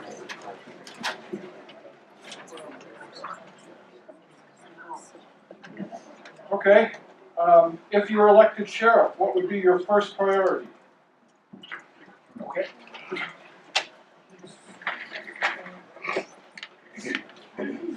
So as I've said already before, as your sheriff, my first priority will be to retain quality employees with the sheriff's office. We've all talked about retention and what an issue that is and all the different things, you know, that come from that. Inexperience comes from that. You don't necessarily get a quality service when you're routinely dealing with inexperienced personnel, and that's not fair to anybody. But paying people more money to work here, I think, is going to be the largest obstacle to overcome to retain quality employees. Now, I'm not in favor of paying more taxes. I live here just like you do. I don't want to pay more taxes. And I've also looked over our budget. I haven't had the opportunity to go through it with a fine-tooth comb, but I know that there's money in there. There's money in there that can be reallocated from the way that it's being spent right now. I believe Gary mentioned grants earlier today. That's something that I'm also a huge proponent of, to bring funding into the sheriff's office. Now, I don't think that is a long-term and sustainable fix, especially to pay people more, because grant monies on the state and federal level, while there's a lot of it out there, they need to be spent in very specific areas. We need to be able to document how those have been spent to make sure that they're being spent the way that they were intended. And they usually only last for a period of time. It might be 2 years, it might be 3 years. So that's not a long-term solution to increasing what we're paying our people. But it is an option to bring money in to offset things that we're already paying money for, money that's already in the budget. Move that money around so that we can pay our deputies more. But showing them appreciation, something else that Gary said, that's huge. Everybody likes a pat on the back. When you do a good job, you'd like to be recognized for it. I mentioned retirement. That's something huge, and I'm out of time, and I'll talk a little bit more about it here in a second. Well, I look at that question a little bit different when you say first priority. Because when the new sheriff comes in, the new sheriff takes possession of the sheriff's office. And one of the most important things taking possession of the sheriff's office is the evidence room. Because the evidence room, you have everything in there that's going to be going to court over the next year or two. So as the new sheriff, you need to make sure that everything is in order. That nothing is missing, that nothing has been mislabeled, everything is in order. The next thing that you're going to do is you're going to lose an inventory of all the property in the sheriff's office. Make sure everything is accounted for. Guns. Make sure vehicles are all there. We had a situation down in Denver where one of the police officers sold his police vehicle. So, I don't think this happened up here, but do that. We got to look at the policy. Make sure that the policy is in place, is stuff that this sitting sheriff is going to agree with. You're going to review that entire policy. Those are some of those important things that you're first going to do. Then the next thing that, as you start being more and more time available, is you're going to be talking to all the deputies, having a big general meeting the night you're going to swear everybody back in, recommission everybody. You're going to let everybody know what your attitude is, what you want your deputies and detectives to do, and how they are going to treat the public. And like I said before, my simple mission statement that everybody is going to learn is professional, respect the public, and do the right thing. It's a very simple mission statement. And if anybody has a problem with that in the sheriff's office, they can leave. We need people that don't agree with how I'm going to run the sheriff's office. They can have their own opinion, but so long as they abide by my rule of treating you, the public, with a lot of respect, because sometimes they forget that the sheriff's office works for you. It's not the other way around. So those are my priorities, and that's what we're going to be doing in there. Thank you.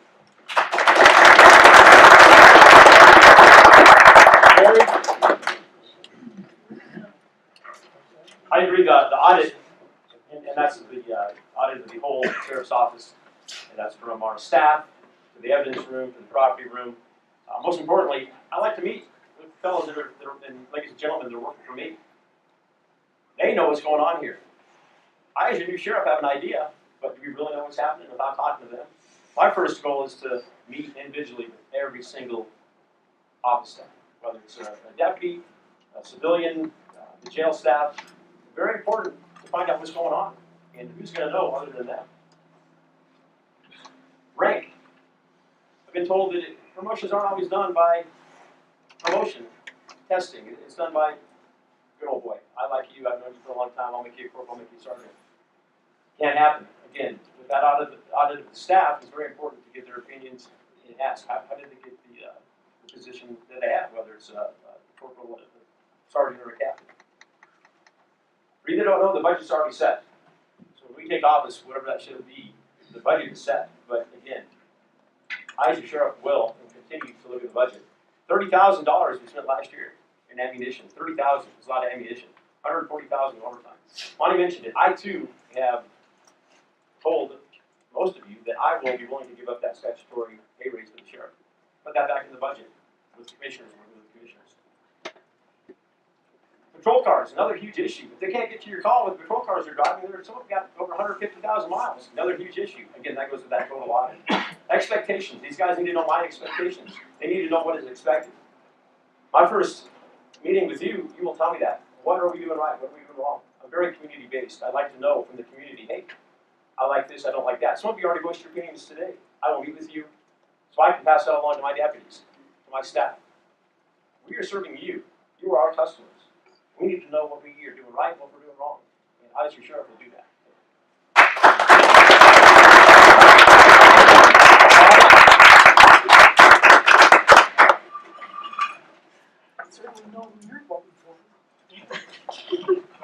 The first priority of the Park County Sheriff and the sheriff coming in is to uphold the public trust.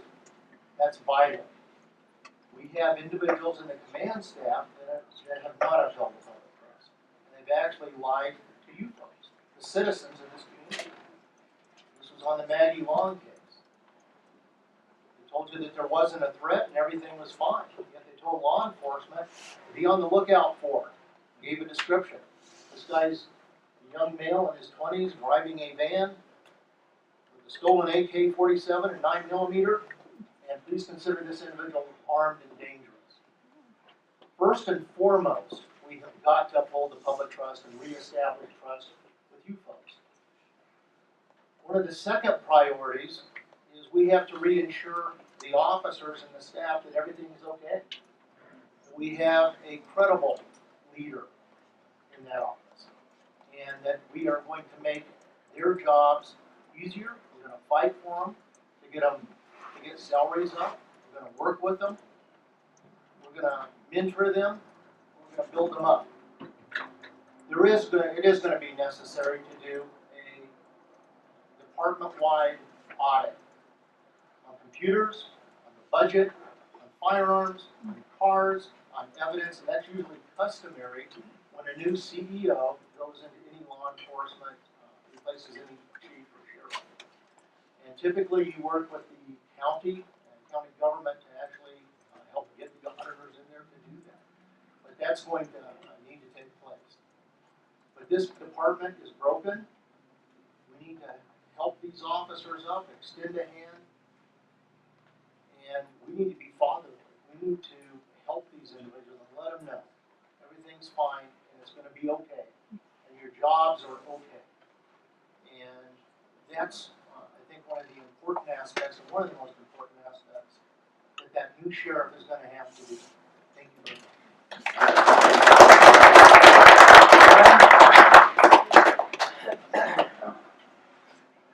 I wish the question would have been said, what is your first priorities when you first go into the office, and then what's your long-term first priority? Because right now, as I stand up here, because of what other candidates have said standing up here, actually our command staff is leaving. There's been one that's already retired, he's gone. There's actually, I know of 2 others that are leaving in the patrol area because they don't feel that it's stable enough right now to have good employment here in Park County.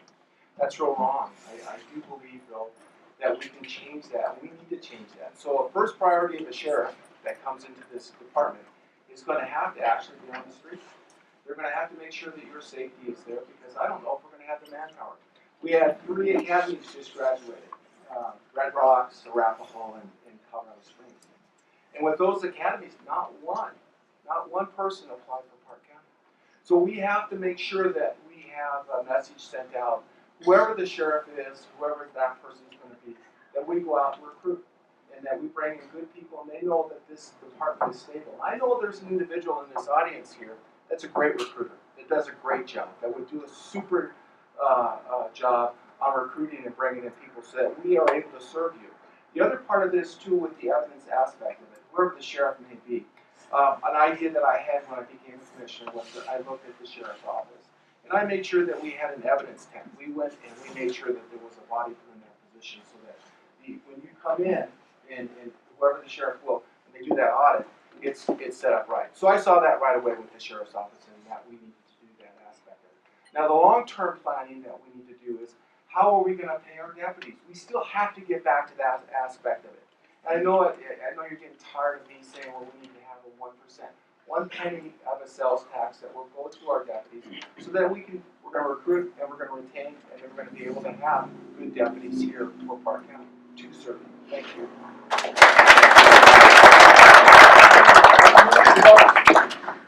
Or redirect it whenever you want. So I've said all along, my top priority as your sheriff is going to be to retain quality personnel with the sheriff's office. I talked a little bit about retirement. That's something that's going to help keep people here.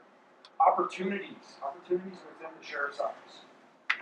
Giving people something to strive for. I told you at the beginning, I was a police hand.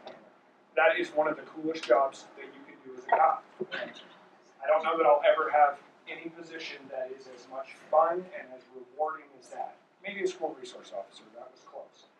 But things like that drive those of us with type A personalities, which most law enforcement are, to do better, to do more, so that they're more skilled in serving the communities that they serve, and developing these people, developing them, getting them connected to the community so that they feel like a part of it here. They want to be here, showing appreciation for them. These are all things that, as your sheriff, I'm going to put into place to retain employees. Thank you.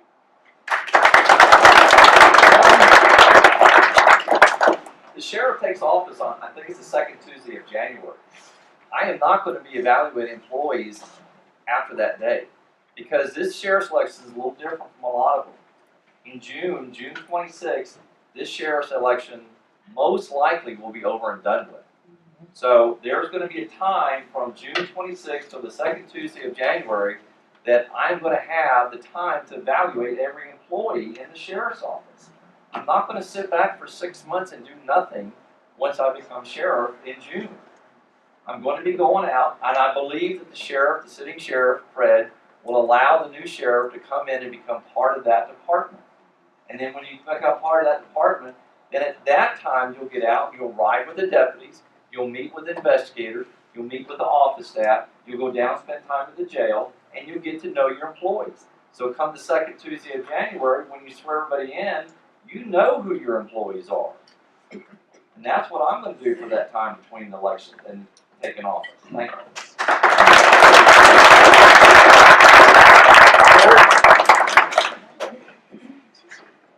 Again, that first day, I will be prepared to be your next sheriff.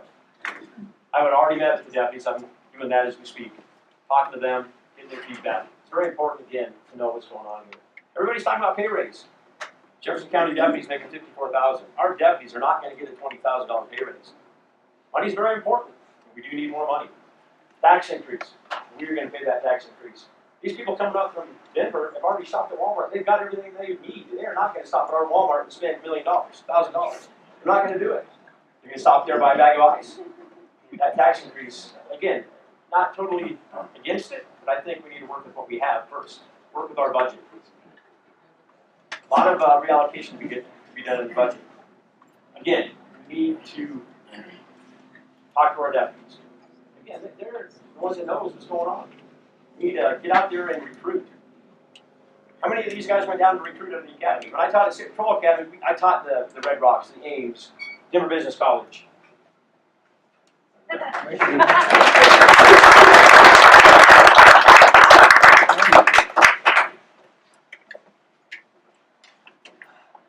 First of all, I don't think the command staff is leaving because of salaries. I think we all know why the command staff's leaving. And this, Why are they leaving? I think that the command staff knows that they have erred with the citizens. I think the Flume has done a very good job of actually pointing out a lot of those issues. Pointing out misinformation being fed to you, the citizens. And that's absolutely, unequivocally unacceptable. And I think that's why they're leaving. The new sheriff is probably going to need assistance from other agencies. I've actually worked and actually got other agencies to come up and assist Park County in a lot of different instances. We have to anticipate that we may go into a department that may not have computers, may not have operating computers. We don't know exactly what we're going to find when you go into that organization. Thank you. Good job. The Land and Water Trust is the 1% sales tax that we have within the county. So we know that this year it's estimated that we'll have $900,000 that will come in from that. That would be just like the 1% that we have. So $900,000 for the budget of the sheriff's office would be very good. Be able to pay for those increases and that, and maybe have actually enough officers to be brought in that we can actually have SROs. Right now, I have part-time as an SRO in each of the schools and that. I'd like to see full-time SROs. I want the safety of our children paramount within Park County.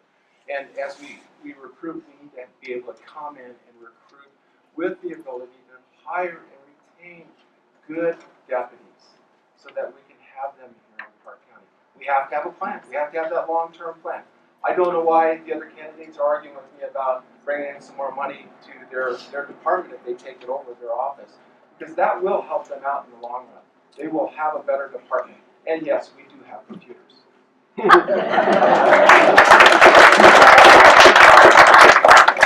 Folks, given the time, this will be the last question so that they have time for their final statements.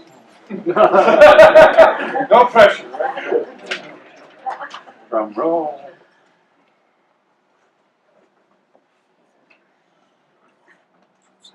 Let's maybe cut not. the duplicate.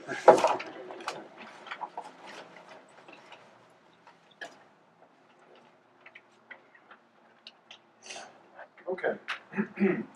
As Sheriff of Park County, will you commit to hiring more female deputies to patrol and to work with the communities? And That's your you're up question? first. Yeah. You're up first. Oh, I am. Well, that's a great question for me because my wife retired after 33 years in law enforcement. I fully support women in law enforcement. I don't care what sex you are, a man or a woman, if they can do the job, I'll hire them. If they can't do the job, I won't hire them. It doesn't matter if you're a woman or a man, it doesn't matter to me. My wife is a prime example like that. Like I said, she's probably one of the best in investigators that if the Florida Department of Law Enforcement ever had. Matter of fact, she can run circles around these guys up here investigating homicides. But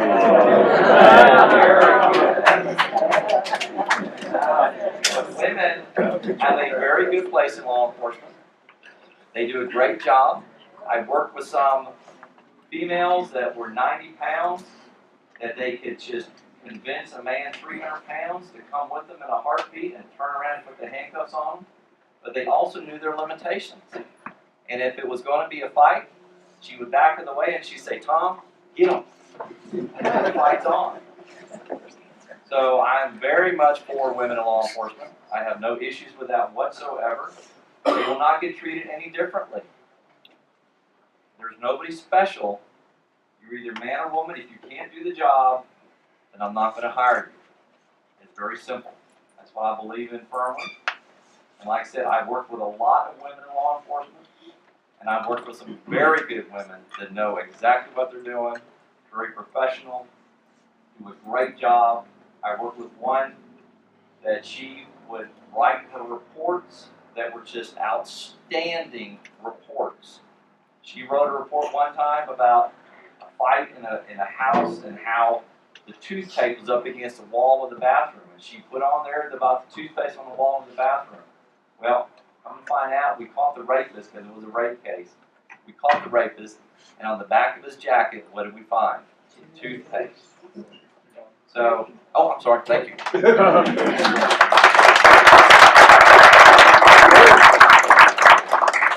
I too strongly agree with females being in law enforcement. Again, I taught at the State Patrol Academy from 1992 to 2010. My teaching there, when females, the majority that go into law enforcement, a lot of them never shot a gun before. Haven't done a lot of things that the males have done as they grew up. Come to find that half you women out there are better shots than half us men, and you're a lot smarter, you guys write your reports, much more detailed. And again, I got the opportunity to teach and train many females. I've worked for a lot of females. And again, a lot better ideas. I think they don't get that tunnel vision. And so I strongly support it. In fact, when I was a sergeant up here at the State Patrol, if you don't know, I do the middle school volleyball. I'm the 8th grade volleyball coach for the females. And, I always try to recruit not only females but males, but the females seem like they're more motivated. They want to get out there. They want to make a difference. And like Tom mentioned, when they talk to the suspect, they got a way of coming across, and usually we get the information that we need. The females I've worked for are usually very, very intelligent, very, very smart. And I've learned a lot. What I was going to mention about the volleyball is right now there's a young lady, her mother's here, I don't know if she's here, but she's going to the Colorado State Patrol Youth Academy. When I was a sergeant, I recruited more of the Youth Academy cadets out of Black Canyon High School than any of the troopers in the entire state. David Kintz actually went to the Youth Academy at State Patrol. So again, very simple answer, very, very strongly support females. And all you do, not only law enforcement, but you all make very, very well trained, very, very intelligent law enforcement officers. Thank you, Mr.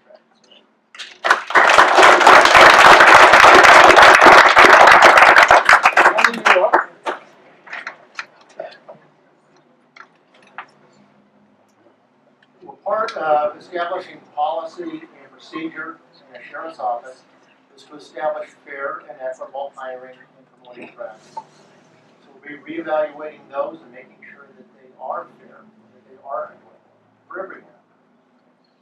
One of my mentors is a gentleman by the name of John Farnham, and he's I think he went in the Marine Corps as a young lieutenant. He does Defense Training International now, and he's an incredible firearms instructor. I'm an instructor under him, and it was interesting to me that when I went to his instructor's course, we actually had females and males, and males and females do think differently. And one exercise that we did, he had the males pick up chairs. I told the males to pick up chairs and go place them over here.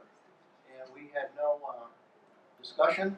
We just all picked up chairs, took them over, put them down. It was interesting when he asked the females in the class to pick up the chairs and put them over there. They actually communicated. They wanted to know how they wanted the chairs placed, which direction. It was incredible to see the amount of attention to detail that females brought to that. And a lot of times females are your best shots, because as males, we kind of think we're good shots. The females actually listen to the instruction, and in my opinion, a lot better and follow the instruction. I would encourage females to apply and become active and involved members of the Park County Sheriff's Office. We want the best candidates we can get, male or female. Thanks so much.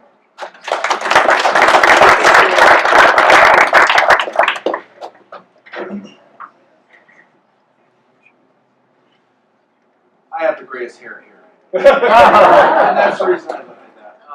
Back in 1984, when I started with Los Angeles Police Department, they were a very progressive department. They had minorities and they had women that worked there. I had numerous, well, I can't say numerous, but I would say that I had 4 training officers out of the 8 training officers that I had. They were very good. I remember one of my first, her name was Janet Glass, and she was about as tall as me. And she knew how to handle herself on the road. One of our first calls that we went to was a man with a cue stick coming out of a bar. You know what she did? She pulled that guy out. That was command presence out of a female. That was awesome. And that's where I learned actually my job and how to do it was with not only the males but also the females. And they do bring a different quality, I think, to our law enforcement. The question says, are you going to recruit females? Yeah, we're going to try like crazy. We're going to go after them. We're going to go after minorities. We're going to go after whoever the quality officer that we can bring to this department. We're going to bring them here.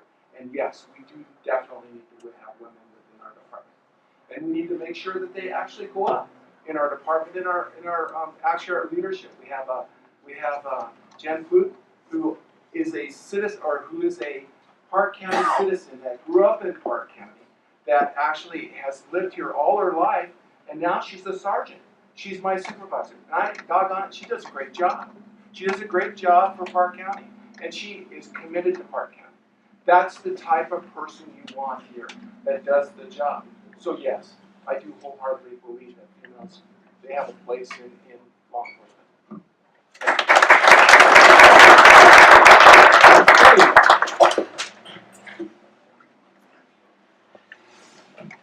So I think ideally, a government agency is going to strive to employ a force or that is representative of its population.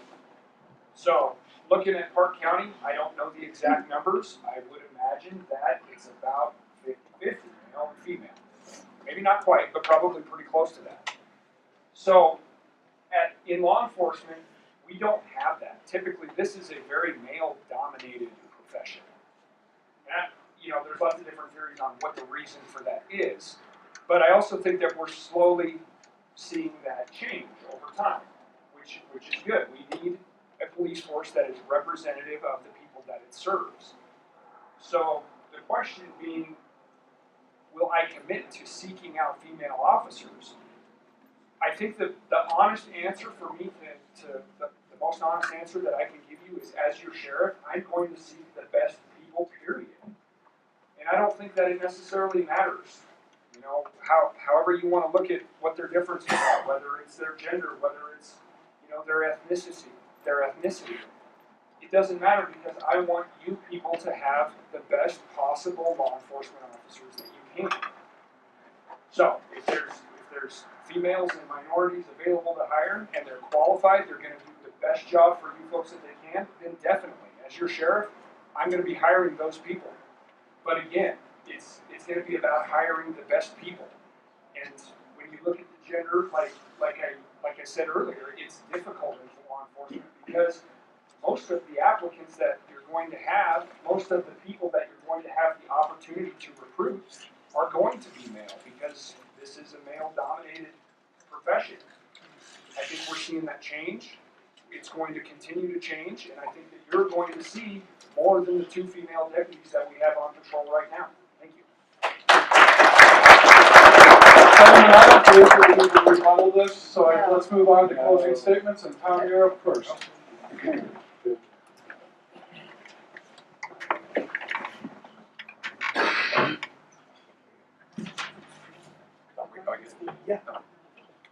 Well, I appreciate y'all coming today. I know it's been a a long 2 hours. This is our final debate, thank God. We've had about 8 of them. You've heard a lot of information, and I think it's really important again for you to have taken what you've learned today and make a best educated decision on whom you want to vote for. You've listened to what my experience is. I'm a professional law enforcement officer. That has been my career for 35 years. From my first day to the last day, I carried a gun and a badge, and I had the power every day to go out and arrest somebody. To my last day. When I retired from law enforcement after 35 years, I had a big retirement party. We had sheriffs come, we had chiefs come, we had district attorneys come, fellow agents, fellow law enforcement people came. And they all came to thank me for my service and to wish me good luck on my career of being retired at that time. And then I came out here and I decided, after looking at the sheriff's office here, that this sheriff's office needs some help. And I am a very good, qualified person that will make a huge difference in this sheriff's office. I intend to make this a very community-oriented sheriff's office. I intend to get this sheriff's office involved in doing things with everybody. The summertime up here right now, it's a perfect time. I'm going to challenge the fire departments, the softball games, cornhole games. I'm going to challenge the high school kids. They'll probably whip up on us pretty bad, but we'll have fun doing it. But those are things that we can do to get out in the community so that the community learns who the sheriff's office is. And as your sheriff, I'm going to be going out here to every community out here to Guffey. Guffey is way out there in Park County. If you ever been to Guffey, they got 4 great restaurants out there, by the way, so go out there sometime. But I'm going to get out there in those communities and I'm going to meet with the people and not necessarily have them come in and complain to me about stuff, but come in and just talk to the sheriff and get to know who is the sheriff. We'll do that in every community around here. Get out and meet the people. I think it's very important that we do that and we'll reestablish it. This sheriff's office has not just had problems come up in the last year or two. This sheriff's office has had problems for years. It's not anything new. It's been going on under this administration and the previous administration. So it's something to think about. We will make a difference.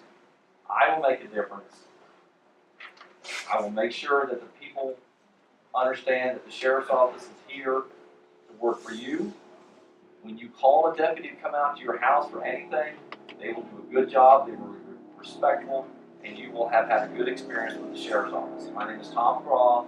I'm running for sheriff of Park County. Thank you.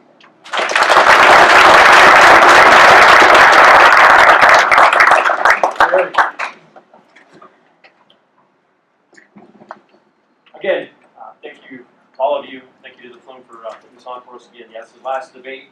I hope you've heard enough about all of us to make an informed decision. It's a very, very important decision for all of us. Again, I've been a supervisor, a leader, a mentor to your children. You've got a solid administrative and budgetary background. As a corporal and a sergeant in the state patrol, I've worked throughout the entire county. Our county is very, very diverse. Bailey's totally different than Guffey. Not everybody up here knows that. On day one, I'll be ready to be your sheriff. I feel that I have the training and experience to take that position on day one. My goals when I take office are actually this top 3 or 4 goals. Very simple. Rebuild the trust. Regain your faith within our sheriff's office. I too believe in community policing, probably more than anybody up here, other than John, who's very, very involved. Steve, very involved. Get out there, setting up the community advisory boards, meeting with everybody throughout the entire county, finding out what we need to do to make things right, what we need to change. Again, we serve you as a community. You are our customers. It's very important to know what's going on out there. And if that sheriff isn't out there meeting with you and talking with you, we're not going to know that. Again, I'll ride with the deputies. As a supervisor of state patrol, that was one of my jobs. Get out there and ride with them, meet them, get to know that person, get to know them as a person, not just as a co-worker or as a subordinate. Very important to know them. Retention, deputy retention, another huge issue that we need to work on. Again, I'm not so much for the sales tax increase. I'm more to looking at the budget, using what we already have. Again, the budget's already set for this year. We need to look at what we have to work with before we come to you again and ask for more money. Everyone's asking for more money. And the little amount of money that we're going to get is not going to keep these deputies here. It's not going to be that much of a pay raise. SROs back in the school. My goal is to set up substations in every school. Not that the deputies are going to be there all the time, but we've already got the rooms dedicated for our SROs. Let's get the deputies in there. They take the SR out of the school. Why can't the deputies get back in there, talk to the kids? SR is very important. I'll make sure that that SR is in that school. We serve you. I believe that our citizens, we will serve you with integrity, honesty, transparency. We're not going to lie to you. I will have that open door policy. Everybody up here's got a lot of experience. Steve, very young. He's done a great job, purple detective. I just don't think he's ready yet. 10 years, yeah. I think he'll be ready. Possibly. John, excellent SRO. Done a lot for our children. I just don't think he has that command presence. I've been a leader, a mentor. I have the skills necessary to lead our department. Monty, again, did a great job as undersheriff. These guys already have their chance. It's time for a real change, and I'm that real change. Tom McGraw, very, very educated. I have no doubt that he was an exemplary officer. Again, he's a newcomer. A lot of great ideas, but he's not from here. I have the training, I have the experience, I'm from here, same as you. Ask for your vote. Thank you.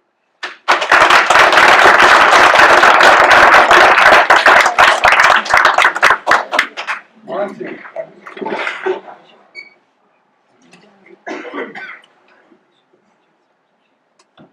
The sheriff's office needs a proven leader. We as a community need a leader that is going to uphold the public trust. A leader that firmly believes in transparency, honesty, and integrity, and views you, the citizens, as the employer. And I'll disagree with Tom. We actually had a very good sheriff's office. We served the public. We were very responsive to the Flume and with quarter requests. And we actually held our people accountable.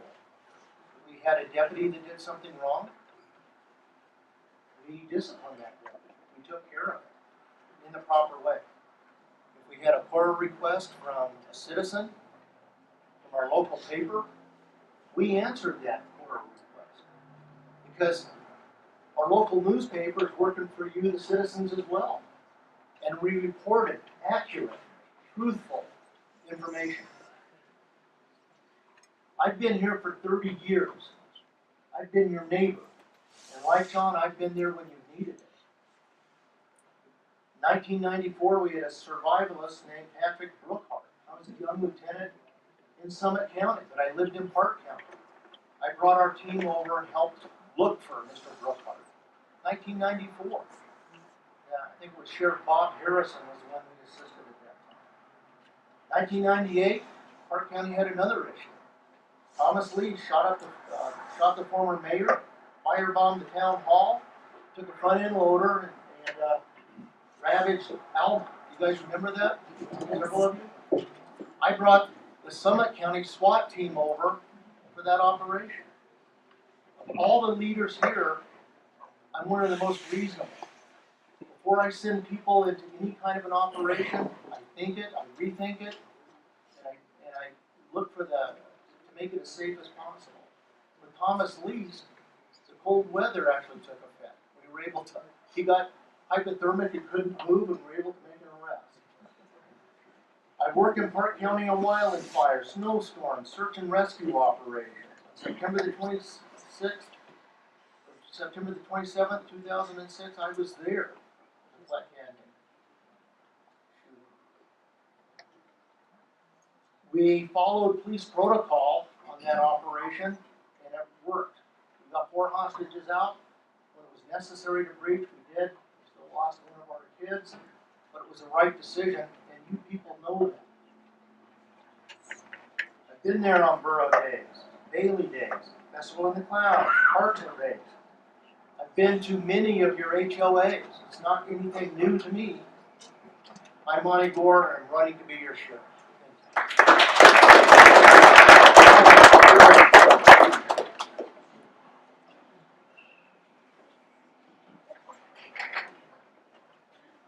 I'm going to start this off by saying, yes, my name is John Ty.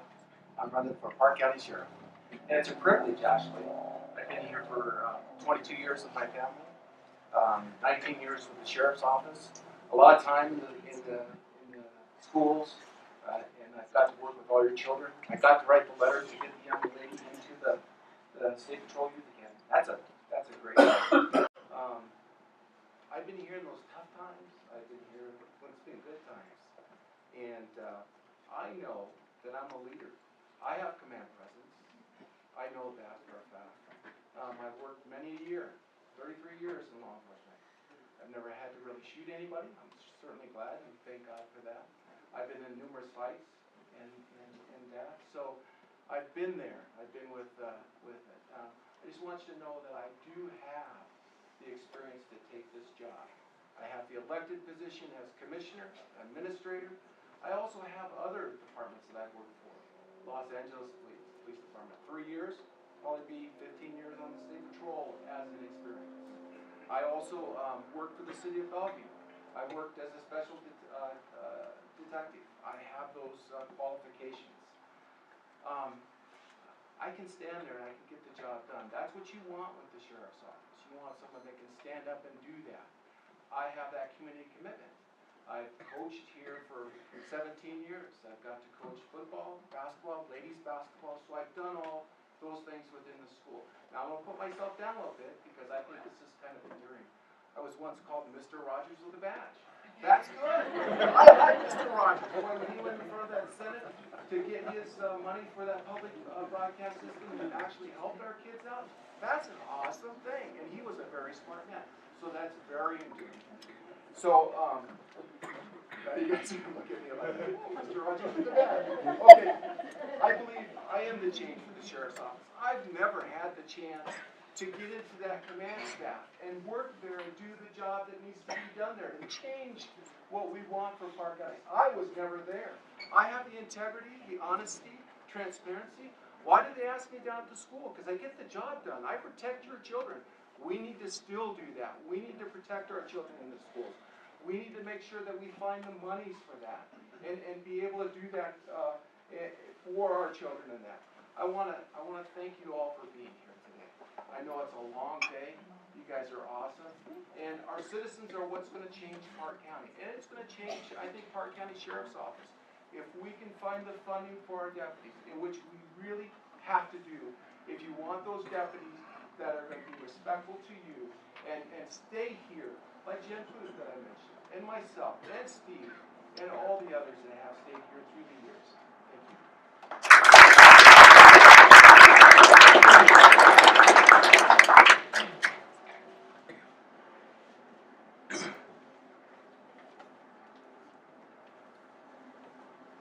So I think for all of us up here, I am fortunate enough to be the one who gets to wrap this up for us. So thank you. Thank you for being here. Thank you to the Flume. I've enjoyed this. And hopefully you folks that have been to a number of these, or even if this is your first one today, you've enjoyed this too. Before I get into my little wrap-up though, I want to tell you that I mentioned at the very beginning, my son's at his very first Little League playoff baseball game over in Berlin right now. So I don't want any of you to think that I'm rude if I leave shortly after we wrap up here, but that's important to me, and so I'm going to get over there.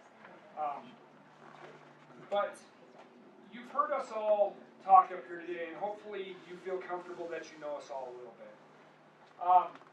I've tried to run this campaign as a very positive one from my side. I'm not a negative guy. I look for the bright side. I'm not the doom and gloom that we hear so often. Not just in politics like this, but from the media, it's all bad news. You know what, folks? It's not all bad news. It's not. Our sheriff's office is doing some good things here. The problem is that most of you don't know about it because we're not communicating that with you.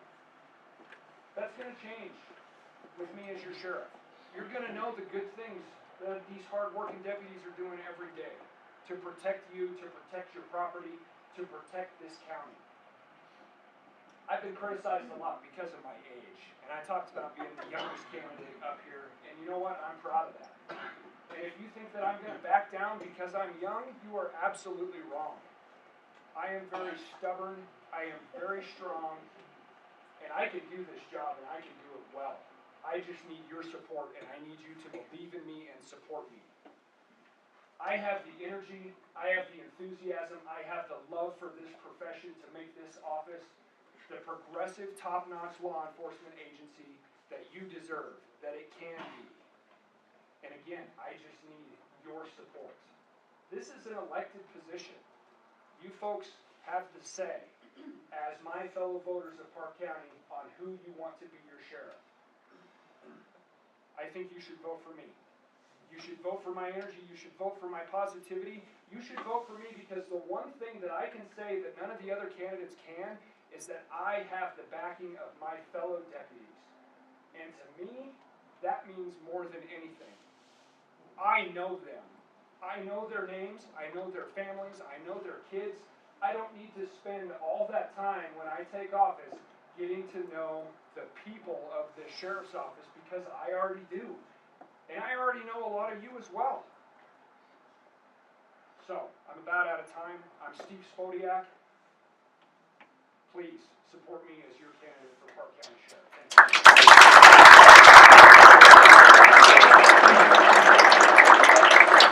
Before I wrap up, the editor wants to say something. Of course.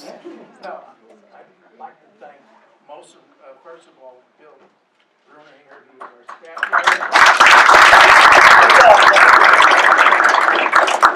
3 months ago, he brought up whether should we sponsor a debate. And I said no, and he said, well, I think we should sponsor a debate. And I said, hell no. But about a month and a half ago, after some discussion, he convinced me. And I can see by the turnout that he was absolutely right. Second of all, I'd like to see him.